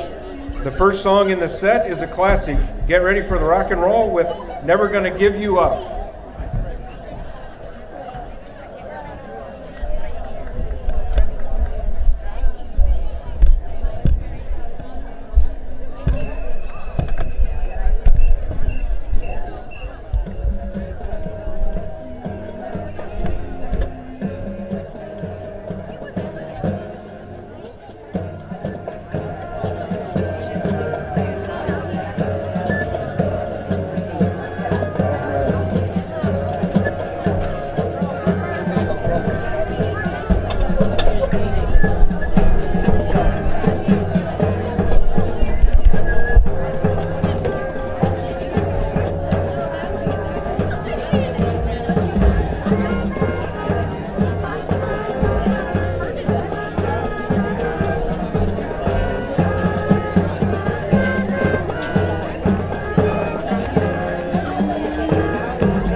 Aha is a Norwegian band formed in 1982. This next song earned that band a Grammy nomination for Best New Artist. Enjoy, Take On Me.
This next song was a worldwide success, topping the chart in 18 countries. It sold over 6 million copies and earned Whitney Houston her 4th consecutive chart topper. The song earned a Grammy Award for Best Female Pop Vocal Performance.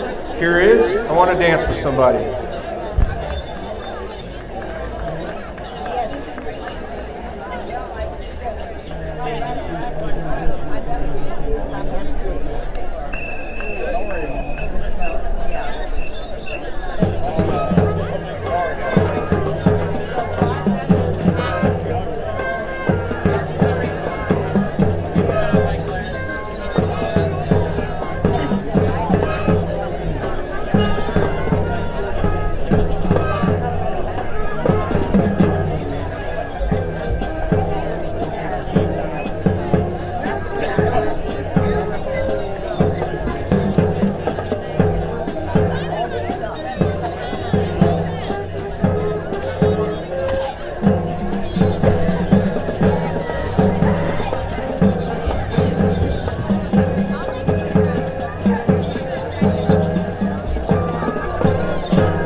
Have a round of applause for your 2022 Jesup Marching Band under the direction of Kirsten Truax.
This is the Jayhawk Sports Network, powered by Heartland Technology.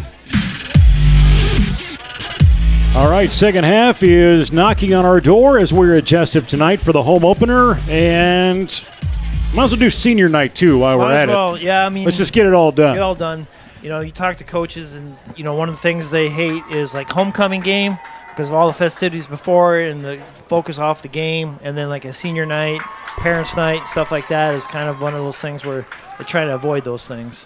So at halftime, they honored the senior band members on the squad. Pre-show or pregame, we saw 3 seniors in the football squad, as well as the managers that are out there. And now we'll see where this can go. Jesup trailing again 21-0. You can see that on your screens. But, you know, early on in that first quarter, Jesup really trying to figure out where they were, what they were doing, and figured some things out till really late in that second quarter. They did. I mean, they only gave up 7 points in the second quarter after giving up 14 in the first quarter, and it looked like Hudson could do anything they wanted.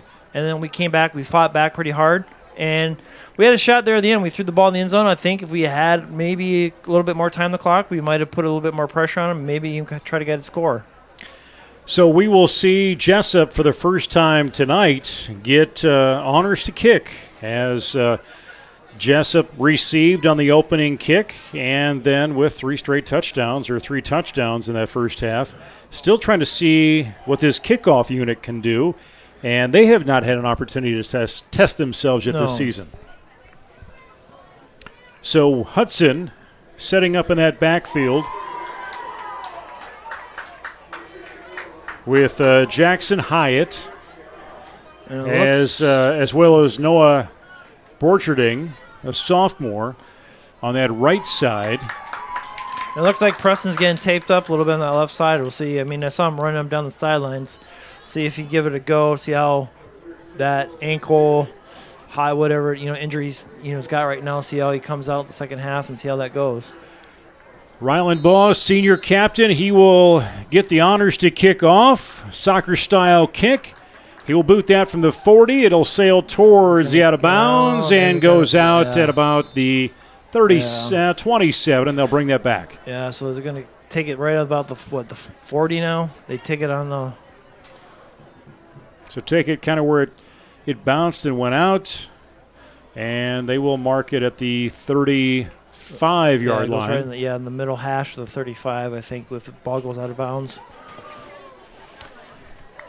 12 minutes up on the board. We are ready for the second half of action on the Jayhawk Sports Network from Heartland Technology. I'm Nate Kleberg. That's Jason Pilcher. Eric Clark on camera tonight. Anthony Baugh running the controls in his magic suitcase. And we are set to go. Jesup on defense. And Hudson with Davis. Quick handoff on the right side and get a couple yards gain. Right there. Not too bad pursuit by the Jayhawks out front. They made good contact earlier tonight, too, and a lot of Hudson runs came after yards after contact, so they've got to do a little bit better job wrapping up, and they did a good job, a little bit better there. Second down and 8 on that 37-yard line of Hudson. There's the snap, going to roll to the near side. I was going to get a hold there. 47 for looks like I believe looked like 47 had a hold. Orcharding on the carry. Yeah.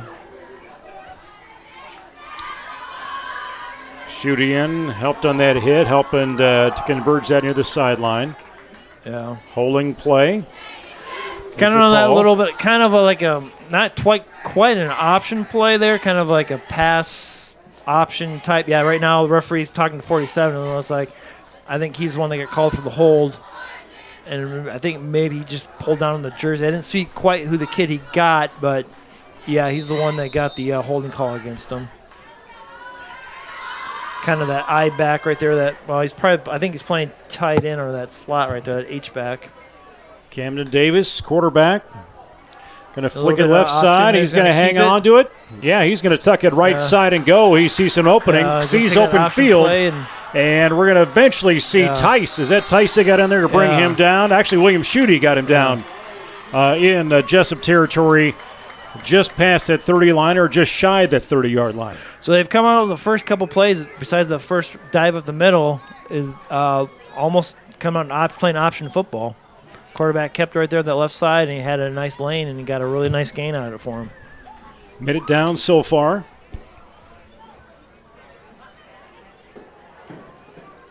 Sadler, actually not Sadler on that nose guard. Evan Sabetka. Going up the middle again, kind of that dive. And that's Gavin Richter. First time we've seen him with the ball in a little bit. A lot of carries in that first quarter. Yeah.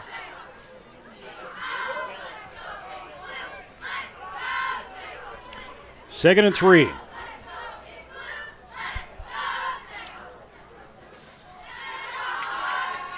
Talking to one of the Hudson assistant coaches in the box next to us that came up after halftime, and it's kind of keeper there. Quarterback trying to read him and going to take up that left side. Kind of it's kind of a little bit of an option, read option for him is what it basically was they're coming out with. And the coach was kind of saying, looking at this team for Jesup, he goes, "You guys are where we were last year." Yeah. You know, Hudson trying to build some things up, and we talked about their 1A championship or whatever it was they had back in 18, and you hit a couple bad years, and sometimes it's hard to talk some kids into wanting to go out. They want to be a part of something big, but not necessarily something that needs built. Exactly. Yep. 100%. Yeah. They don't want the process. They don't want the hard work. They just want to come and get the glory. So if you hear that and are mad about it, go out for football. Exactly. Handoff. Good. Richter in and out of traffic. Good Oh, ball is loose. And can't tell that they might have jumped back on it. Good pursuit. Yep. Hudson jumped back on it. Give credit to Richter. He stayed with it. Actually, Noah Borgerding stuck with it. Going to bring a lot right at the line of scrimmage, so no gain for the Pirates. And you got to get those turnovers. Yeah. We saw that key one just about, maybe a little bit deeper than where they were at. We saw them in the second quarter. Brevin had that strip. And shotgun. Ball is loose on this snap. Picks it up. Jesup pursues. Yeah. Ryland Ball tried to duck in there and grab that. That's going to be about a 2-yard loss. Yeah. So, a couple miscues for Hudson's going to back him up. Bring up third and about 12. I don't know if we'll see, that dew set in just yet on this field and cause some challenges on some footing. Yeah. 8:22 to go, third period, third quarter. 2 to the right. I formation. There's that snap. Going to roll back. Coming near side, motion, flag. Yeah. And that is not the first time we've seen it. Yeah, they're kind of rolling out in the motion. The running back, they're coming out, and they're not getting set. And as soon as they're still in motion when he's hiking the ball, they haven't come set. Jackson Hyatt, the intended receiver.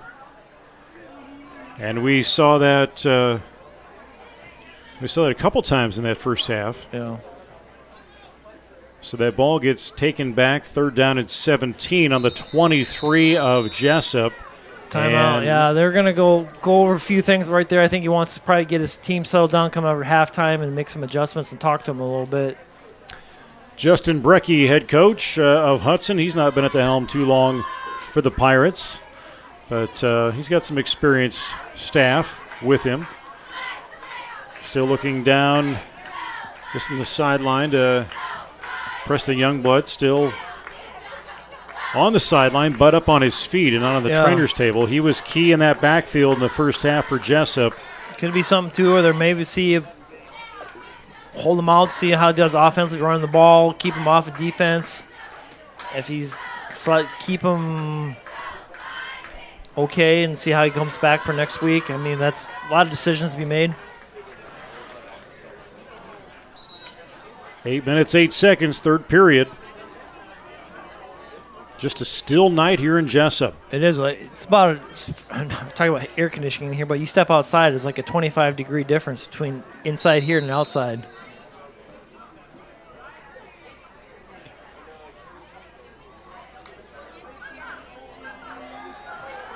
picked. A lot of pressure in that backfield. Pressure. Finds an opening. Davis on the run. He sees some pursuers, but he's going to go out of bounds on his own. A little pressure there from Treptow. Yeah, we got some pressure back there. We got to wrap him back up there. It's going to bring up 4th and about 8. Picked up about 6 yards on that scramble.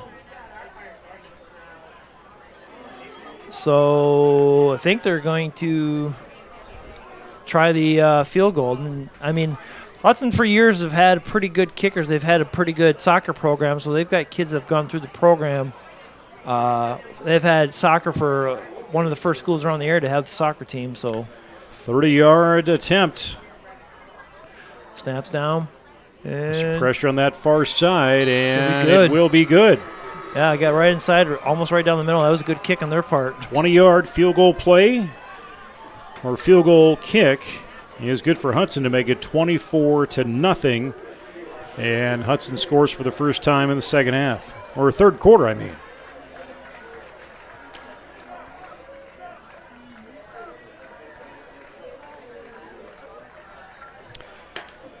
Through 8:05 to go as Jesup Jayhawks still trying to find their way, if you will.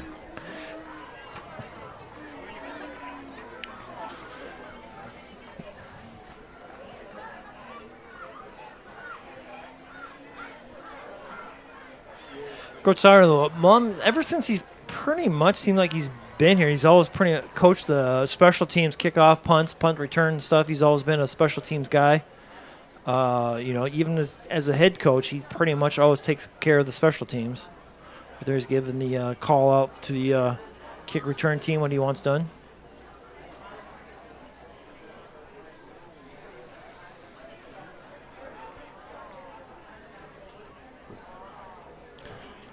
Amy Shears giving a little comment on her Facebook today. Got 19 sixth graders out for rec football this year. 19 in one grade? Yeah. Nice. Hopefully you see those numbers. That's good. I mean, stay out, play, And I got to remember right, Coach Sauer talked about this. I think they are not doing tackle football in 7th grade this year. They switched it to flag. And 8th grade is when you put pads on for the first time. If he said that right, if somebody's out there listening and can confirm or deny that or what the change was, I'd appreciate that. Comment on Facebook or even on YouTube. What the conference or what we're doing or there's something that we changed that the coaches kind of talked about, as well as Brock Sabers, who runs the community rec department, and I think, maybe that's trying to be proactive and trying to keep kids interested in football and working on those fundamentals. Yeah, that's a good thought. I'll have to talk about that on Friday on the Jacks on the Moves next week.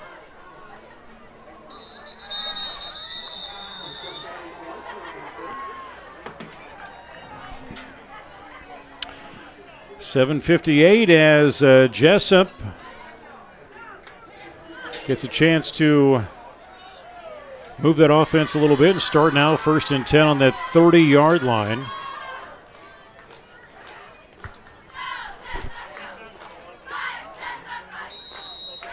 Thanks for following along on Facebook Live or on YouTube. Watching on your phone. Watch on your phone, watch your tablet, whatever you want to watch. Yeah, or throw it up on your smart screen on a Fire Stick or Chrome Stick or Chromecast or whatever it is on the YouTube app. Flag came in from the back, Judge. I don't know. It was too quick of play for holding, I don't think. We'll see what the referee's going to call. A face mat? I didn't see what the signal was. I know it's against Hudson, but I didn't see what it was. And they will move it towards Hudson. Put that at the 32-yard line.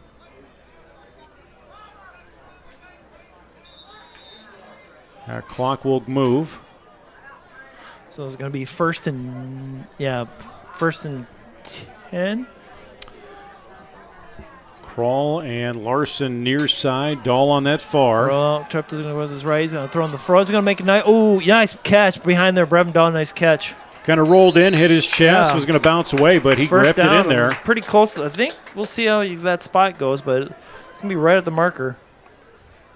Nice play by Ryan Treptow to get the rollout And then Brevin to make the adjustment. Oh, they're going to give him first down. Nice play. They're going to say, let's move it.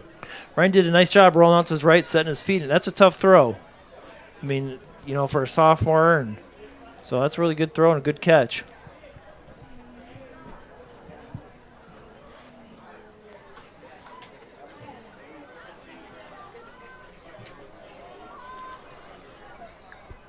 Same formation we've seen, very consistent for Jesup here. Go into motion. Pitch out with Larson. Going to get about a 2-yard loss right there. Gets the little lateral run with Munson. Yeah. And Youngblood still on that sideline. Yeah.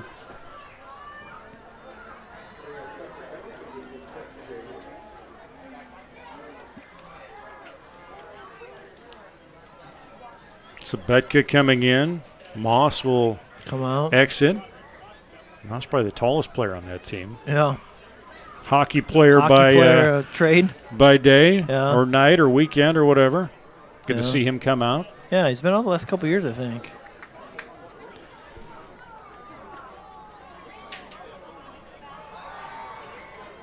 Treptow a lot of time. Took a little too much. Looking nice downfield. Ooh, he's got to get the line a little bit lower. He's want to absorb that hit. Took the high shoulder. Probably a little bit more, looked a little bit more painful than it was, but still he wants to lower those shoulders down. Ethan Krall was open on the near side and just kind of was looking for it, but he had defenders behind him. Mom and Dad up here in the slide, up here in the press box probably didn't like to see that. We took that shot right there on the upper body, the upper shoulder.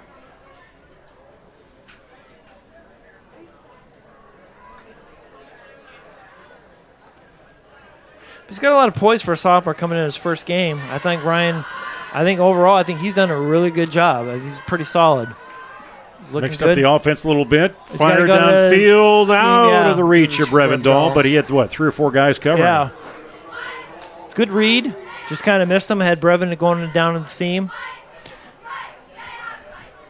Maybe kind of look Brevin off out there and try to hit a sideline throw. And they're going to go for it, 4th down. Yeah, I mean, right now you're 5:53 left in the third. You're right, say nothing to lose, but 4th down and 6 yards to go for that first down on the 44 of Jesup, and he's going to pick up the first down. Nice play. Take the slide home and get to the 44-yard line. Get the first down. Nice play. Smart. Playing it safe. Yeah. You got the first down inside the marker. Pick up the first down. Take the slide. Don't take the hit.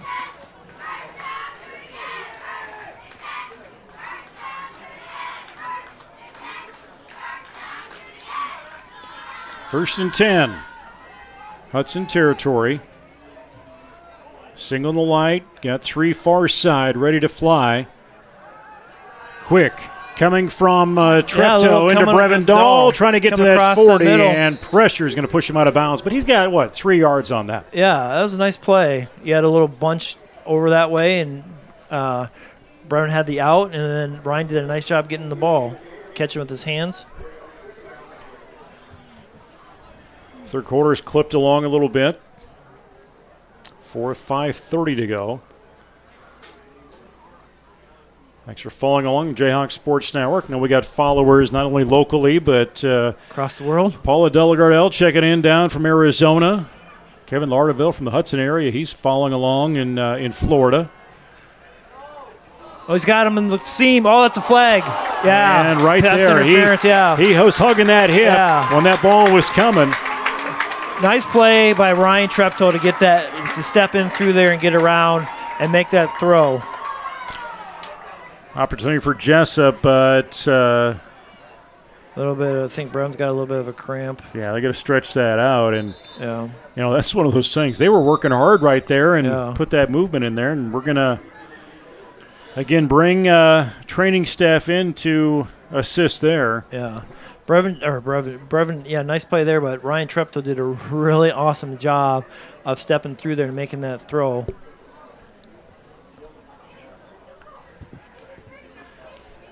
I think when he's going to watch this film tonight, tomorrow, he goes back on huddle and they look at stuff. there. I think they're really going to like a lot of stuff they've seen from him tonight.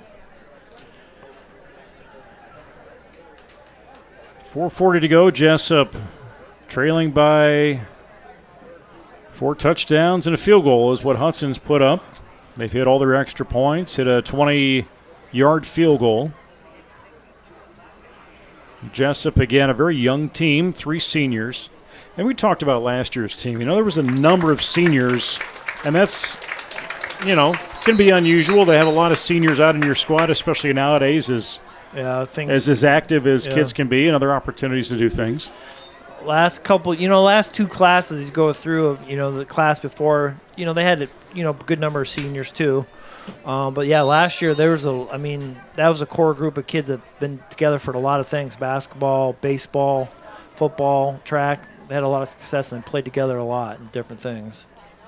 Quick pass left side out of the hands of Tice. Intended for Tice Larson. Yeah. Led him in front of him. The good thing there, because that's not, that's behind the line of scrimmage. That's a live ball. The ball was going forward, so it's just an incomplete pass.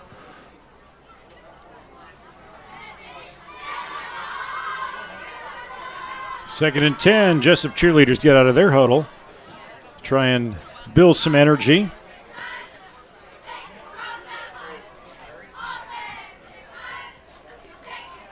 Here comes Jesup. Near side, Christian Bowe in the game. Movement from Tice. Where they're going to go? Downfield, open land, and no one is there. Yeah, Ryan had to avoid it. He did a nice job of throwing the ball out and avoiding the sack. Threw it to the end zone. But they got the ball off. Exactly. No loss. You hear the phrase, live for another day. That's exactly right. You want to give yourself a chance. He didn't force anything there to turn over or took a big hit. Was able to sidestep a little bit and threw it to the end zone. Paxton McCone. And on that last play, he comes out. He's stretching that calf too a little bit. Tice into motion. Looking there. Drop back. Pass. Some time for Treptow. Tuck it and go. He's going to slide in. Personal foul. There.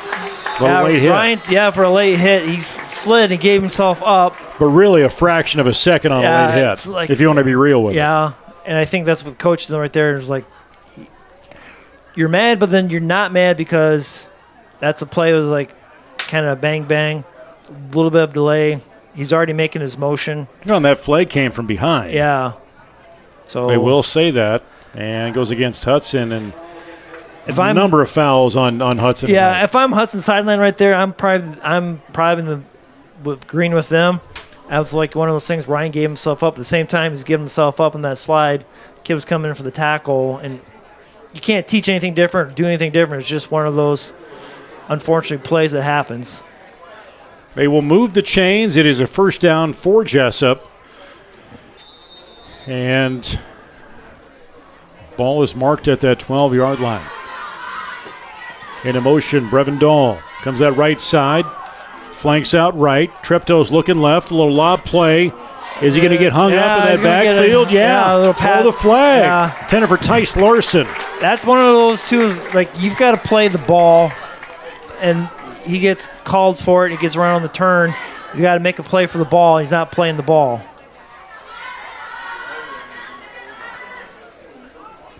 They're going to call, the referee's probably say you can't face guard. You didn't really face guard him stuff. And Tice did a nice job in the corner of the end zone trying to keep moving around. So far, our best offense has been some penalties on. But the nice thing about it is that Ryan's kept the plays alive.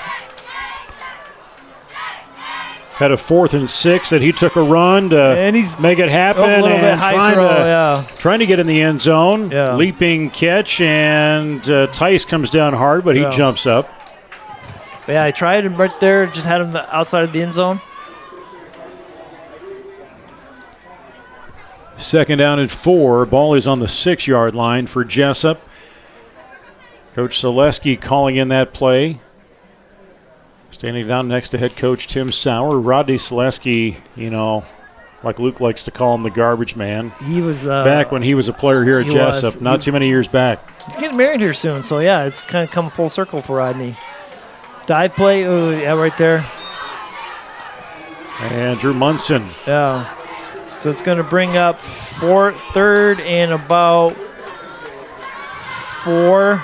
That's a long 4. Jesup's got 3 timeouts to their name. Got to make sure you get that right play here. Yeah. I'd like to see Ryan maybe roll out to that right side, or he's had success. Actually, more seemed like he's rolling out to his left. See if they get him out in some space. See if they get a crossing route come through that end zone. See how the Hudson plays it. Kroll, Dahl, right side. Straight back is right there. He's going to get out to his right. He's going to roll. He's got a jump pass. And almost had it, but a hit right when that ball came in. And give credit to Hudson's defense for timing that out. Yeah, a nice play. It's going to bring up. Ryan had that roll out to the right, straight drop, and got a little pressure, roll out to his right, and made a play or pass attempt to Brevin. 3:20 to play, third quarter. What are we going with? We'll see. He's got trips. He's got far motion. They didn't bring out the slide. Oh. Hudson came across first, and we backed up. I don't know how they're going to call it. But I think they're going to call us for the – If we would have stayed set, but I believe they're the left guard. When they came across or started to come across, he backed up, and they called him for the – That's exactly what happened. Yeah. I think if we would have stood still, we would have got the 5 yards. Move it back, 4th down, and 11 to go on the 14. Trying to race that goose egg on that scoreboard. Hudson with a huge advantage in the scoreboard. He's got him on the slot. Oh, broken up. Pass intended for Brevin Dahl, and coverage was right there. Hudson knew where they needed to be. Yeah, Ryan put him on his hands. Brevin just didn't come up. They had really good coverage. Not a bad play. So we'll turn things around. That's the closest the end zone Jesup's been. Yeah, I mean, like I said earlier, Ryan, I think he's done his first varsity start as a sophomore. I think he's showing a lot of poise. Thanks for joining us in the Jayhawk Sports Network from Heartland Technology here in Jesup tonight. Dive up the middle, and we're going to get – oh, yep, there we go. And good Hudson, job. I anticipate, is going to keep pounding that ball. Yeah, got a That's what they've been doing all day. Yeah, coming off that tackle. We got one guy down. I can't tell who it is, but, that leg's going up in the air for that cramp again.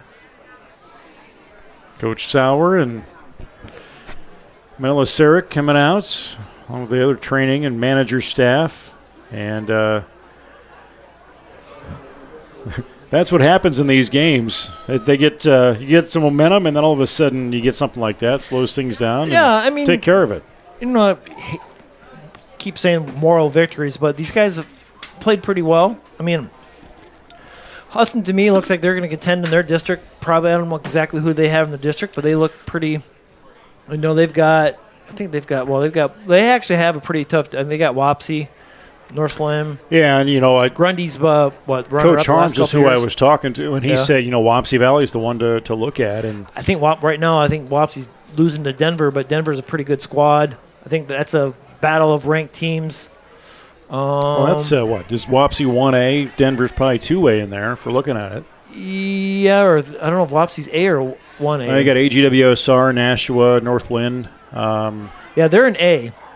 So, so they're an A, and we're 2A. Well, actually, look up 2A. here. Yeah, it does say Class A. Yeah, they're an A because in football, you have 5. Yeah, football, you have 5 classes. Or, no, you have more. You have 8-man. Yeah, this is the year they changed to 5A, right? Yeah. Or no, last year was 5A. Last year. Yep. Yeah, last year the big schools kind of split that off, and that's what really kind of changed the competition that we saw, really playing a lot of 1A schedule, and then it kind of shifted some things around a little bit, and we became a small 2A. Well, that's where you look at, on our schedule, in our district, you have Dubuque-Wahlert. Okay, Dubuque Wallert's I'm not a private school. They play mostly 3A and 4A schools. I think they're playing West Delaware tonight. I think they might be beating West Delaware, but they play over in that Dubuque area. They play a lot of bigger schools, and they're still a 2A school, so they see a lot of tough competition coming. And when they get district play, they're a pretty good squad because they've all you see nationwide. These private schools they talked about like moving them up a class, but I don't know how you do that in the state of Iowa. Dawson Bell is who was on the field, and he's now off after getting him stretched out. Yeah. But, little illegal motion, the 55, it looks like, for them. False start. Coach Sauer coming in talking to Preston Youngblood on the sideline, probably just kind of get a sense of what he's feeling, where he's at. But, he hasn't had really any movement since that middle of the second quarter, and he's been on the sideline. Yeah. He's got that left ankle taped up, and maybe, Coach Sauer says, well, if there's no sense of re-injuring him more or, making it worse than it is and making that decision. 20 seconds on the game clock. Second down and 13. Hudson with that penalty gets pushed back. Roll that left side. And he's looking downfield, and he'll find an opportunity. Going to pick up that first down. Give that to Hudson. And I don't have a 47 on my roster. Yeah, he did a nice job. He kept the ball, or quarterback rolling to that left. 47 kept going down the field and running down the sideline, and was able to hit him on that pretty nice game.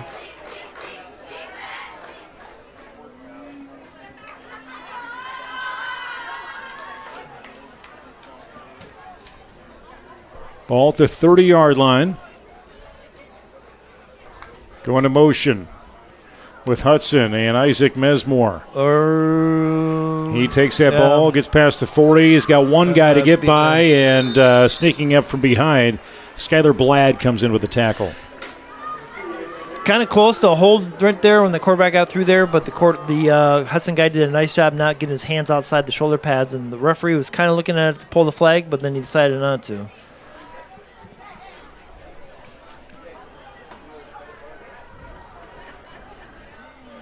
Jesup's been playing strong, but again, it's penalties that really kept Hudson from having really any true momentum. Yeah, exactly.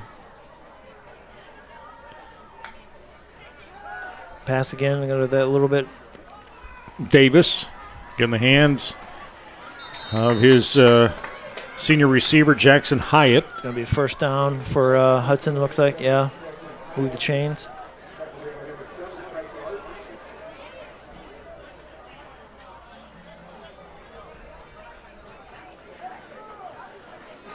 We'll spot that at the 40-yard line, just right just inside, past it. Pitched past it. So, right on the 40, just right past. Time he snaps the ball, he's going to be right on the 40. Handoff. There we go. Good job. Into Jack Moss back there and Gavin Richter with the carry. Number 58.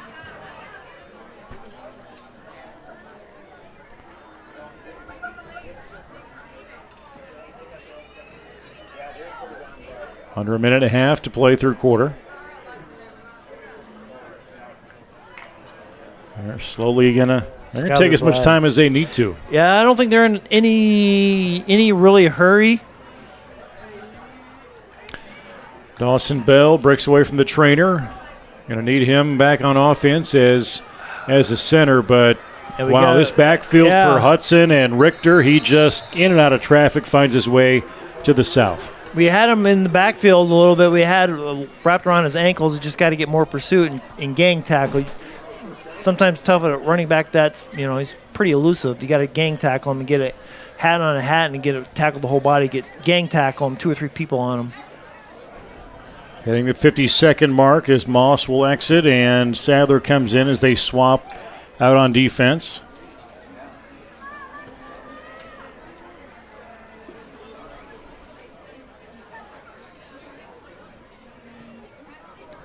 Using all that play clock. 3 seconds to go. Open up that hole and find his way into the end zone on a 20-yard carry. That is Noah Bojerding.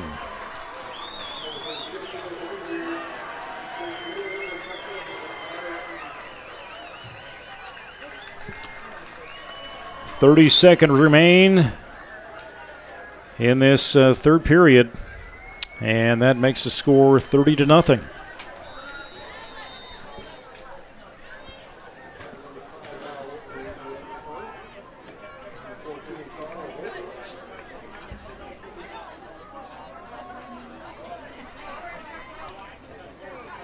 Extra point attempt. And good. It's been automatic for Hudson. It has. They got a really good kicking game. I mean, like, it came in there, they had that, 35-yard field goal? Yeah. Yeah, it was about right in there. Yeah, right in there. Part of their 35-yard field goal. And you're looking at, score right now, 31-0, and we're knocking on the door of a running clock. Yeah. Yeah, because once it goes 35, then it goes continuous, clock. Other than timeouts or health injuries with the stuff we've seen on the field tonight. So Coach Sauer will bring the return team back, and they've had plenty of experience tonight getting those reps, and we'll see when they head up to Postville next week as we look ahead to that schedule. Who's Postville have tonight? Let's do some research here. See what we're looking at. Postville, that's a 7:00 game up at Postville next week.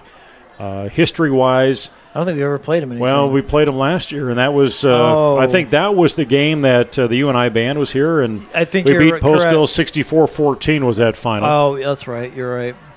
That's the first time I think we've ever played them. And and anything, that's the history, at least in football. Yeah. But tonight they've got Clayton Ridge over in Guttenberg tonight, I believe. Oh, yeah, we're in Clayton Ridge there.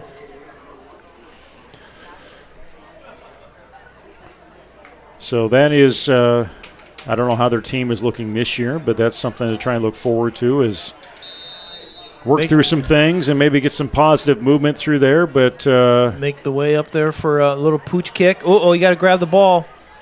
73 right there. You got to make sure the ball's right there. That's a live ball. But the challenge then comes, Jason, is the week after that. We open up with, Applington Parkersburg. AP comes here. They come to town. And then it's homecoming with Olwine on the 16th, if that's right. I believe, yeah. That's Olwine's homecoming. Oh. That's Olwine's homecoming. I don't know. I think our homecoming actually is Union? Must be that Union or the AP game. Probably the Union game on the, I think it is on the Union. 23rd. I think you're right. September? Yeah. I think so. 30 seconds as Jesup is going to get stopped in that backfield real quick on that handoff. Yeah, right there, kind of fumbled the handoff, got a little bit high in the shoulder pads. So penetration right there. So I think Coach Sauer's going to let this run out, come back for the fourth quarter.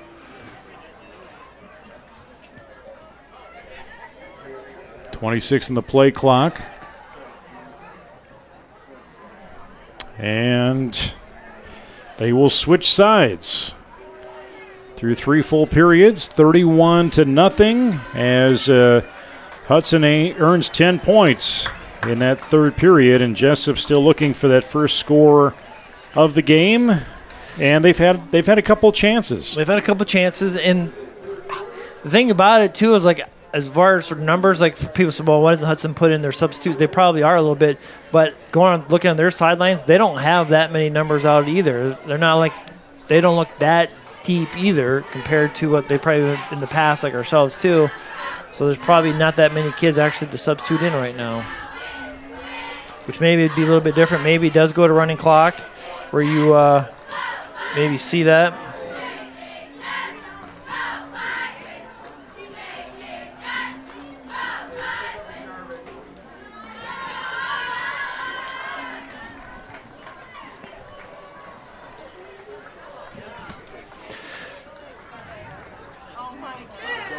So you look at this team, and again, this is an obvious topic. Yeah, there's it's low numbers, and if you're familiar with Jesup at all, and the kids that are in this high school age, whether it's sophomore and even especially the juniors, and I'm not going to name names or anything, but there's some kids that have been a part of the Jesup football programs at different levels, and decided to step away. Yeah, they've stepped away for one reason or another.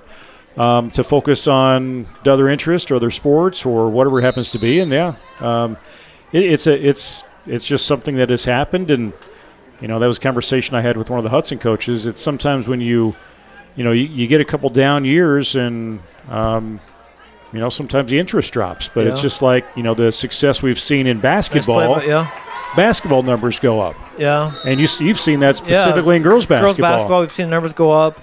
I think this year we'll see the same thing, and I think next year or two, I think we still expect numbers to be right where we would like them at all times, and hopefully that continues. Boys basketball, actually, they have had really good numbers. Boys level in the state of Iowa has been, usually you get fresh soft games, you get JV, you get varsity. Pretty much, even your bigger high schools, there's sometimes fielding a whole varsity girls basketball team, so you usually have two squads, JV and varsity.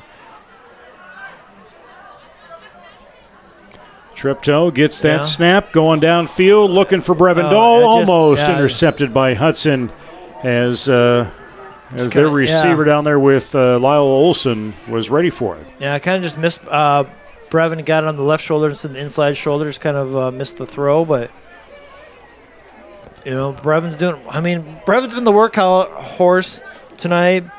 I know that,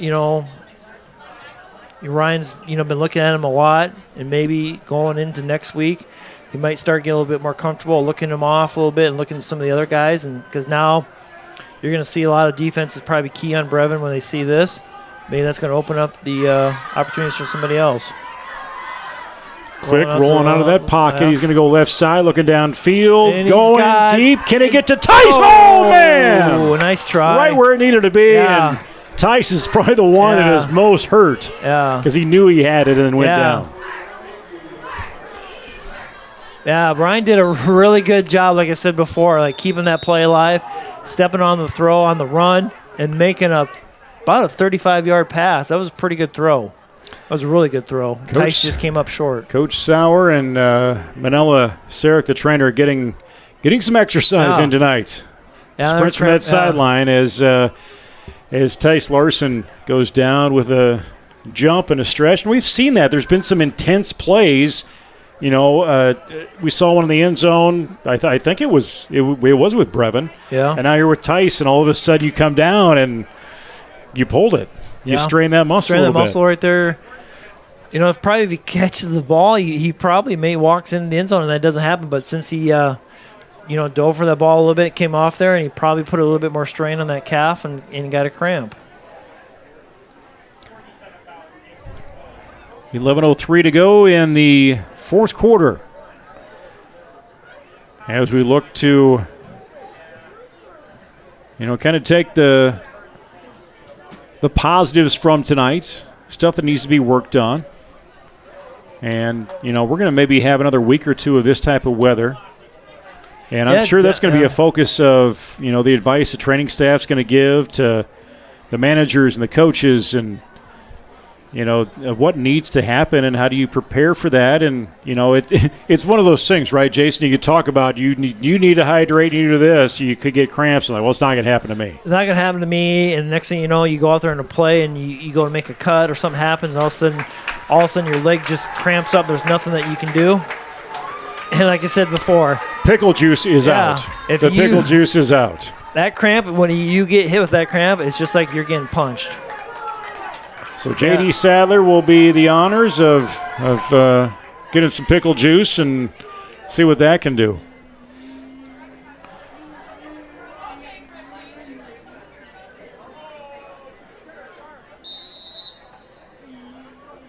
All right, first down and 10 for Hudson from their 35-yard line. Right off the left side, he's going to... And Richter gets by one hit, and it's going to take two to get him down about the 10-yard line. Kept in bounds, didn't want to go out once the clock to run. A nice smart play on their part. Got the yards that he needed. Dahl comes to the sideline and kind of holding that right wrist a little bit.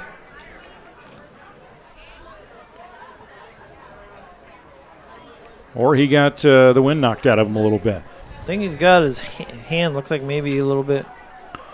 Richter, he gets the carry again, goes about to the 4 or 5 yard line, coming off that line of scrimmage. 10:33 to go. And Brevendal will go back into the contest. Peyton Cameron will come sit down, a freshman on this team. That's a kid that has some size and will get to be a bigger kid as he gets older. Yeah, I mean, then we got a lot of potential out there as far as younger kids and get some experience. And sometimes you got to take a couple lumps and you get a little bit. They're good play. Jack, the ball came out, fumble. Jack's recover it. Jack Moss right in there. Yeah, caused the fumble. Number 55 comes up with the recovery. Jack Moss snaked that ball out. Yeah, nice play. Nice play. Bringing the offense. So slowed that down. I was about ready to say, we're looking at almost a running clock here soon. Yeah. They were knocking on that door in the end zone. They were. Things can change quickly. I think if right now it might be a little.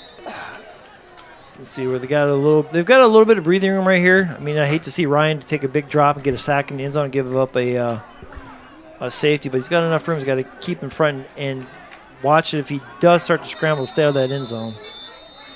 And timeout. Hudson's going to take one. That'll be their second timeout they've taken this half. Got that one remaining. Give a chance for this Jesup offense to get hydrated, regroup.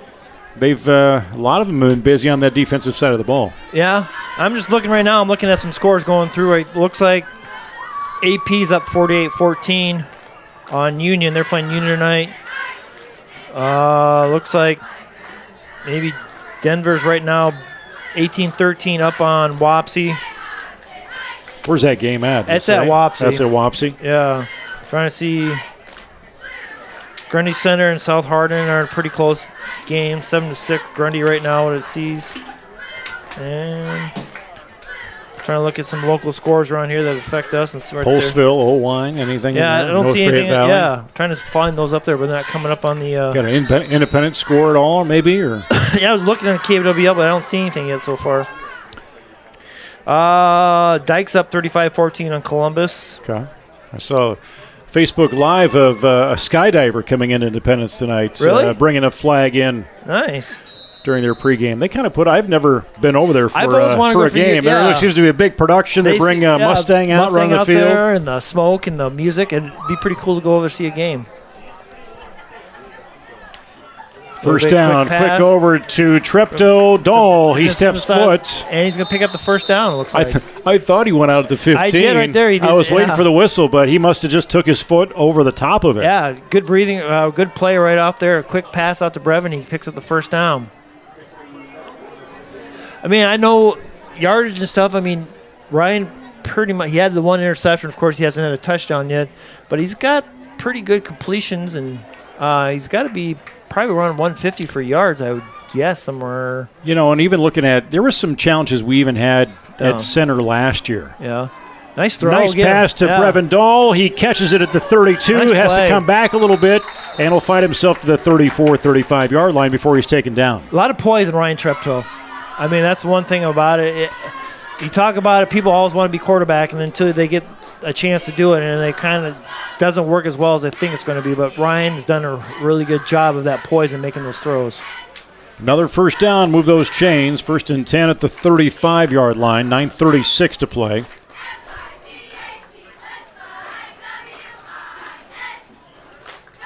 Three on the near side, staggered.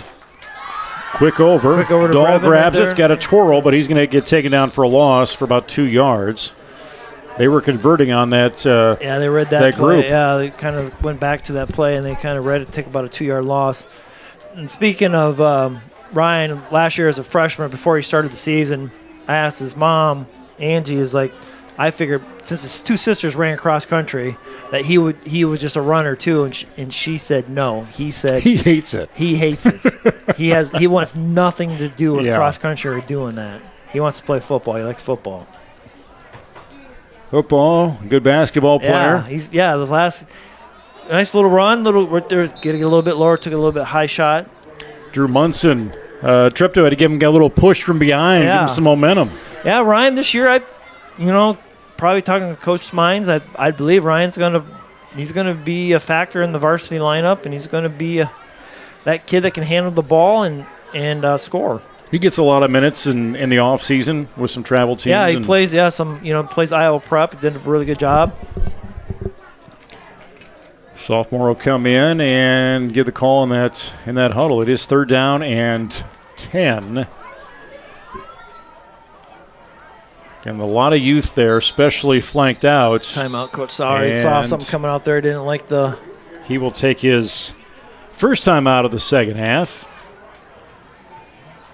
As he'll come right to Brevendal, and the rest of the offense will make their way over. And so it's Coach Sauers. He calling a lot of the offensive plays this year. I mean, I guess I didn't have a chance to listen. Tomorrow I was going to try to get a chance to listen to Jackson move, but I didn't know if he was calling a lot of the offensive plays this year. He's making a lot of those calls, and you see Rodney Selesky down there kind of helping out too. Yeah. Paul McCone getting a lot of the defensive play calling in. Yeah.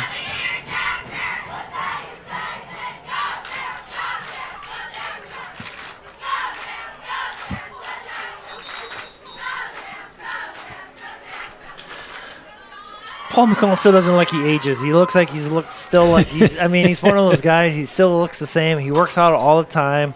Positive guy, great guy, moved in the community, him and his family and stuff. But you look at him, still looks like he's been around for. He has been, but he doesn't look like he's aged anything. Oh, we got a little false start there. Tice Larson went off a little early. People say that about us too, though. Well, I think. I kind of had that a couple weeks ago. Somebody didn't believe how old I was, and they said, "Really?" Well, I took that as being flattered. I found if I shave my head, I don't have gray hair. Well, I found that as I keep my beard or my goatee a little bit trimmed up more, and I was like, the gray hair stay away. Motion with Dahl. A little quick out of the pocket. He's going downfield. Had to jump over a little bit, and coverage. And that defensive back area is not going to give a completion to Jesup, and we will see. I've got to anticipate a punt, or Jesup's just going to say, you know what, we're at this point, whatever. Brian's back there to punt. Okay. But, yeah, Brian did a nice job trying to make the play, kept the ball alive, and, had a 50-50 ball.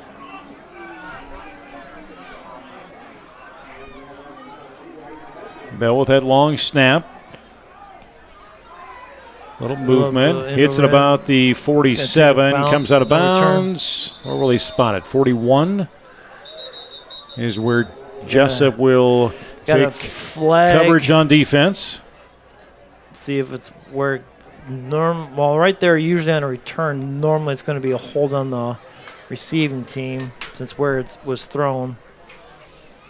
Or I guess it could be a hold on us, but we'll see. Yep, hold against Hudson. Going to back him up from that spot. Advantage for Jesup here in the last 8 minutes, under 8 minutes.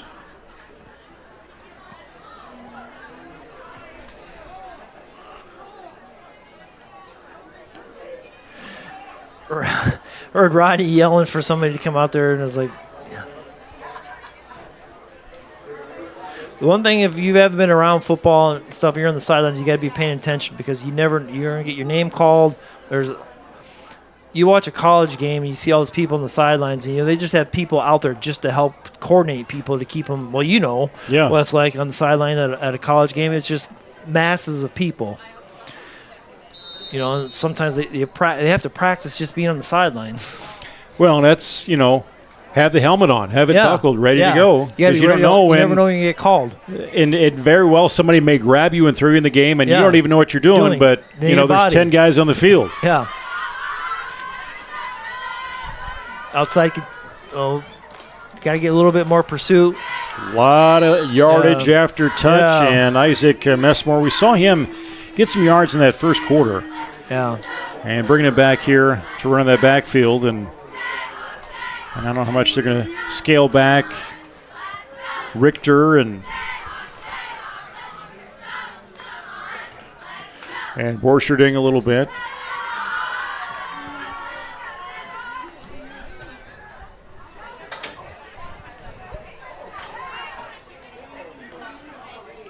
Defense almost a little quick coming across on that blitz. Got some pursuit back there. We just can't wrap up, and Hudson's doing a nice job after those initial hits in the backfield to keep going.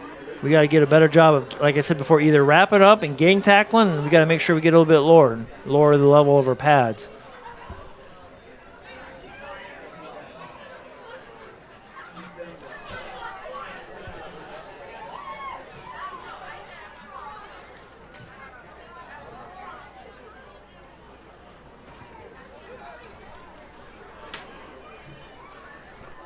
.6:49 to go in this game. There's a snap, O-line. See flag in that backfield. I think you're going to come back with a holding again. Yeah. There was a wide enough opening to get through, so that kind of answers why that took place. Yeah, it looked like the left guard maybe got called for the hold. Aiden Gantz-Rogers coming into the game. Dahl coming out. And I think Sauer is just going to be making some substitutions here with some reserves just to get maybe some experience there and not risk some challenge to some key players that he's relied on this game. Yeah, because, I mean, I haven't heard, but I would guess that Monday with the JV game between both sides, and they probably say, no, we probably don't want to play a JV game, but new guy in to run the ball there, number 20. Slade Schneider, who has been their kicker, he goes down with a carry, and they'll bring him after that penalty. They've got back into positive territory, looking about a 2nd down and 9. Yeah, he's a sophomore. And Hudson slowly out of that huddle. Let that clock move. Paxton McCone in that backfield for Jesup, sophomore. And there's Schneider. It's a little bit better pursuit for the Jayhawks. Another flag. This one here could be like a personal foul against us, maybe. It looks like how the ref, or usually something like that, the flag away from the play, usually if something was said. It almost seemed that way, that something was said. I'm guessing because there was no one really around. Yeah, no interaction. Yeah. Some of them been said on us. Yeah, personal foul. So offsetting penalties. Yeah. Two guys must have said something to each other, and the referee heard it and threw his flag, so offset. Well, I'm sure you get two guys who'll get a chance to do some extra cardio here next week. Yeah. And that's probably, Hudson's coach, Coach Brecky's probably over there. Was like, we put up 31 points, but we've had a lot of penalties. We could probably put up a lot more. We can play a lot better. If we're going to have to contend for our district, we're going to have to play a little bit better than this in a district game. 3rd down and 7. Just one in that defensive backfield, and they will give ball to Noah Borcherding, the sophomore, and he will keep rolling. Yeah, he keeps his feet going. And like I said before earlier, it's like he's going forward. He's got his feet high stepping right through there. That's a nice run. Denver leading Wapsie 24-13, getting a score shouted out. Yeah, that's a big rival game right there. I mean, those two schools have gone back and forth for years. Started off the season, 2 ranked teams. Just over 5 minutes. Jesup's defense, see what they can do here to try and prevent that score from going any more. And Borcherding again on the run. Yeah, going right up that A gap, right in between the guard and the center.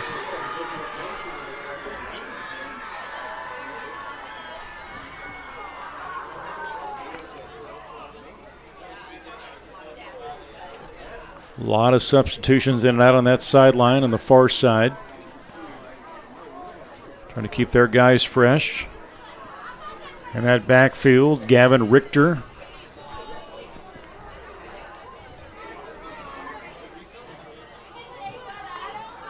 One into motion. Fumble, quick handoff quick comes hand out to there. Camden Bell. He's going to make a turn. He's going to go on that jet Off sweep. the sideline, comes out about the, they're going to mark it about the 15-yard line, but nice pursuit by Jesup nonetheless. Brennan Oshner in on that play. Yeah, a little jet sweep action from Hudson coming across from left to right.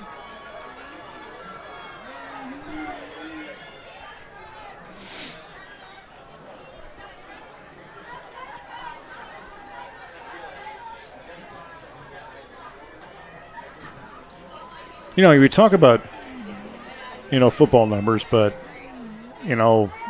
cross country has just been blown up here in Jesup here in the last couple of years, especially on the boys' side. Again, they've seen some success, and people go for there. And touchdown number there's 20, a touchdown, 15 yards for Slade Schneider.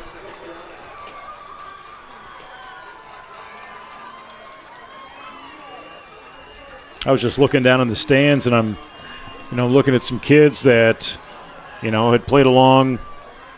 I've seen through middle school or YSF or whatever, and I'm like, oh, they're on cross country now. Yeah. It's great. They're active. They're doing something. And it's a great program, and Coach Green has done a phenomenal job with the program, boys and girls. This year, I think the girls they're ranked. I forget what they're ranked. I saw block punt by Hyatt had the extra point attempt, and that is no good. Yeah, did good we block. get a? Okay, I was like waiting out if there was some sort of roughing or anything like that, no. But no, I don't see any flags. So what this does on that 15-yard play makes it 37-0, and after this kickoff, I believe it's going to be that running clock. Yep, as soon as the kickoff goes, even if it goes out of bounds unless it's injury or timeout, the clock continues to run. But yeah, Coach Green, think about it. Like if you don't know the history of Coach Green, what he's done is like he was a cross country runner in high school. He was an old wing T quarterback, and he didn't run cross. He played football. Well, that was always my favorite trivia question of where did Coach Green place at the state cross country meet? Yeah. And they'll think about it. Well, no, he was quarterback. Yeah.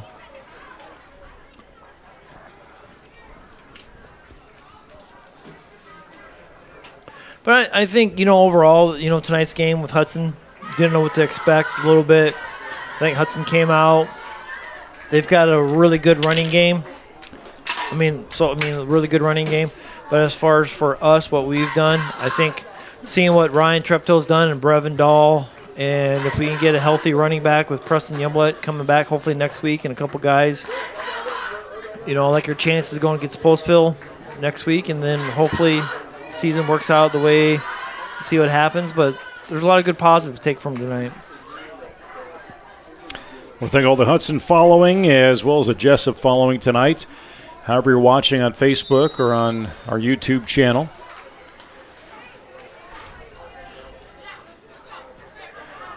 And like the Facebook page to get notifications, share it with other people out there.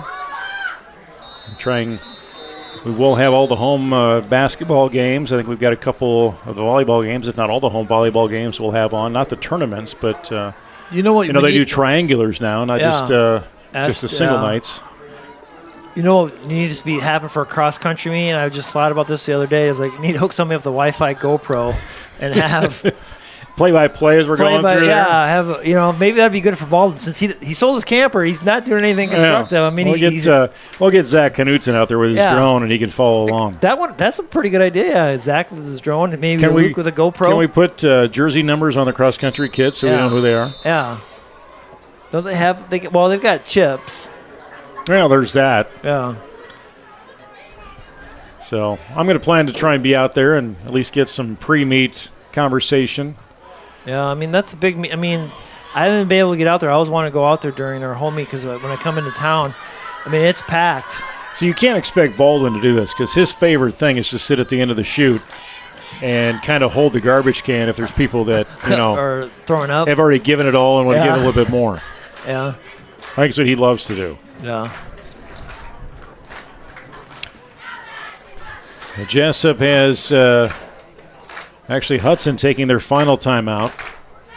Probably making some adjustments with some substitutions over there, I would imagine. Yeah, bring some kids in, get them in the spots they want to do, kind of give them what they want, what we're expecting out of them, see what they want to do, make sure they know their assignments.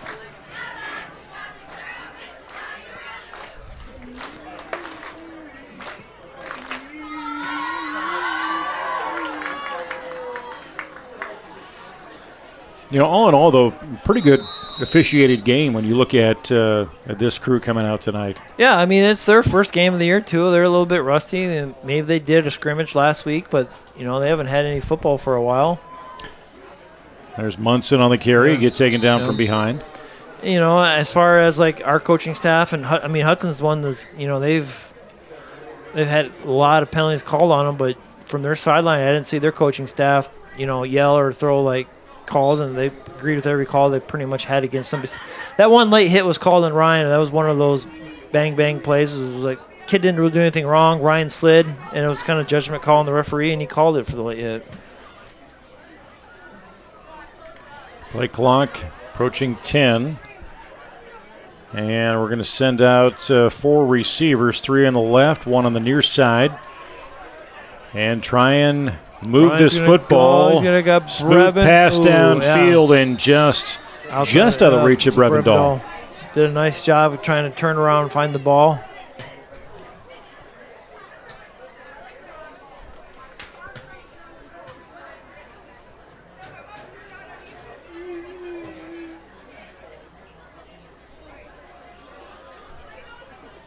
Under 3 minutes, running clock.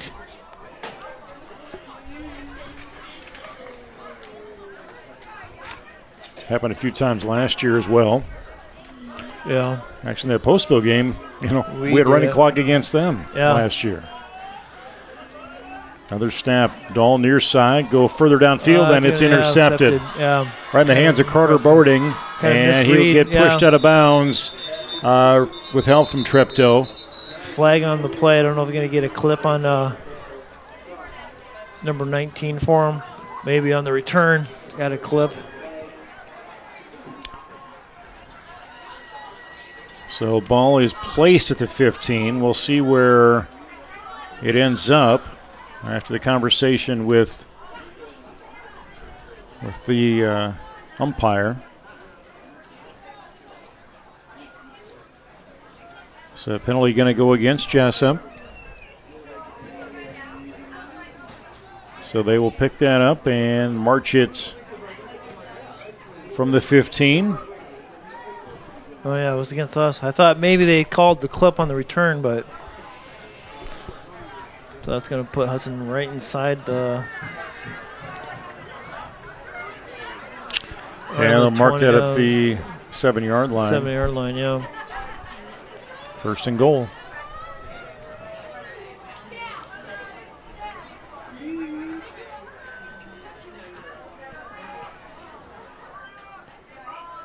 They're just going to down it. Yeah, victory. Yeah, no.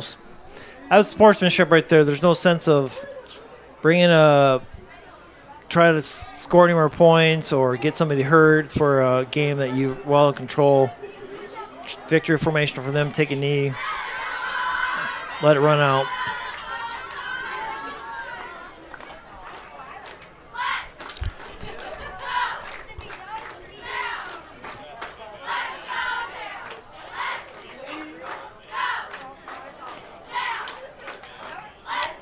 Jayhawks will go to 0-1 as they start the 22 campaign. Hudson 1-0. They will host BCLUW on Friday next week. And then the schedule holds right. It's 3 road games at North Tama, at Grundy Center, at Wapsie. And then in the month of September at home with AGWSR. Head up to Postville next week for Jesup. Back here with AP on the 9th. Owine, they go up there for their homecoming on the 16th. Yeah, I mean, they got a tough stretch right there. They got Grundy. I mean, that's a tough school. Wapsie, that's a really good program. Yeah, Grundy Center, last couple of years, runner-ups. Been in the Dome. Been in the Dome in the state final games the last couple of years. Came up short a couple times, but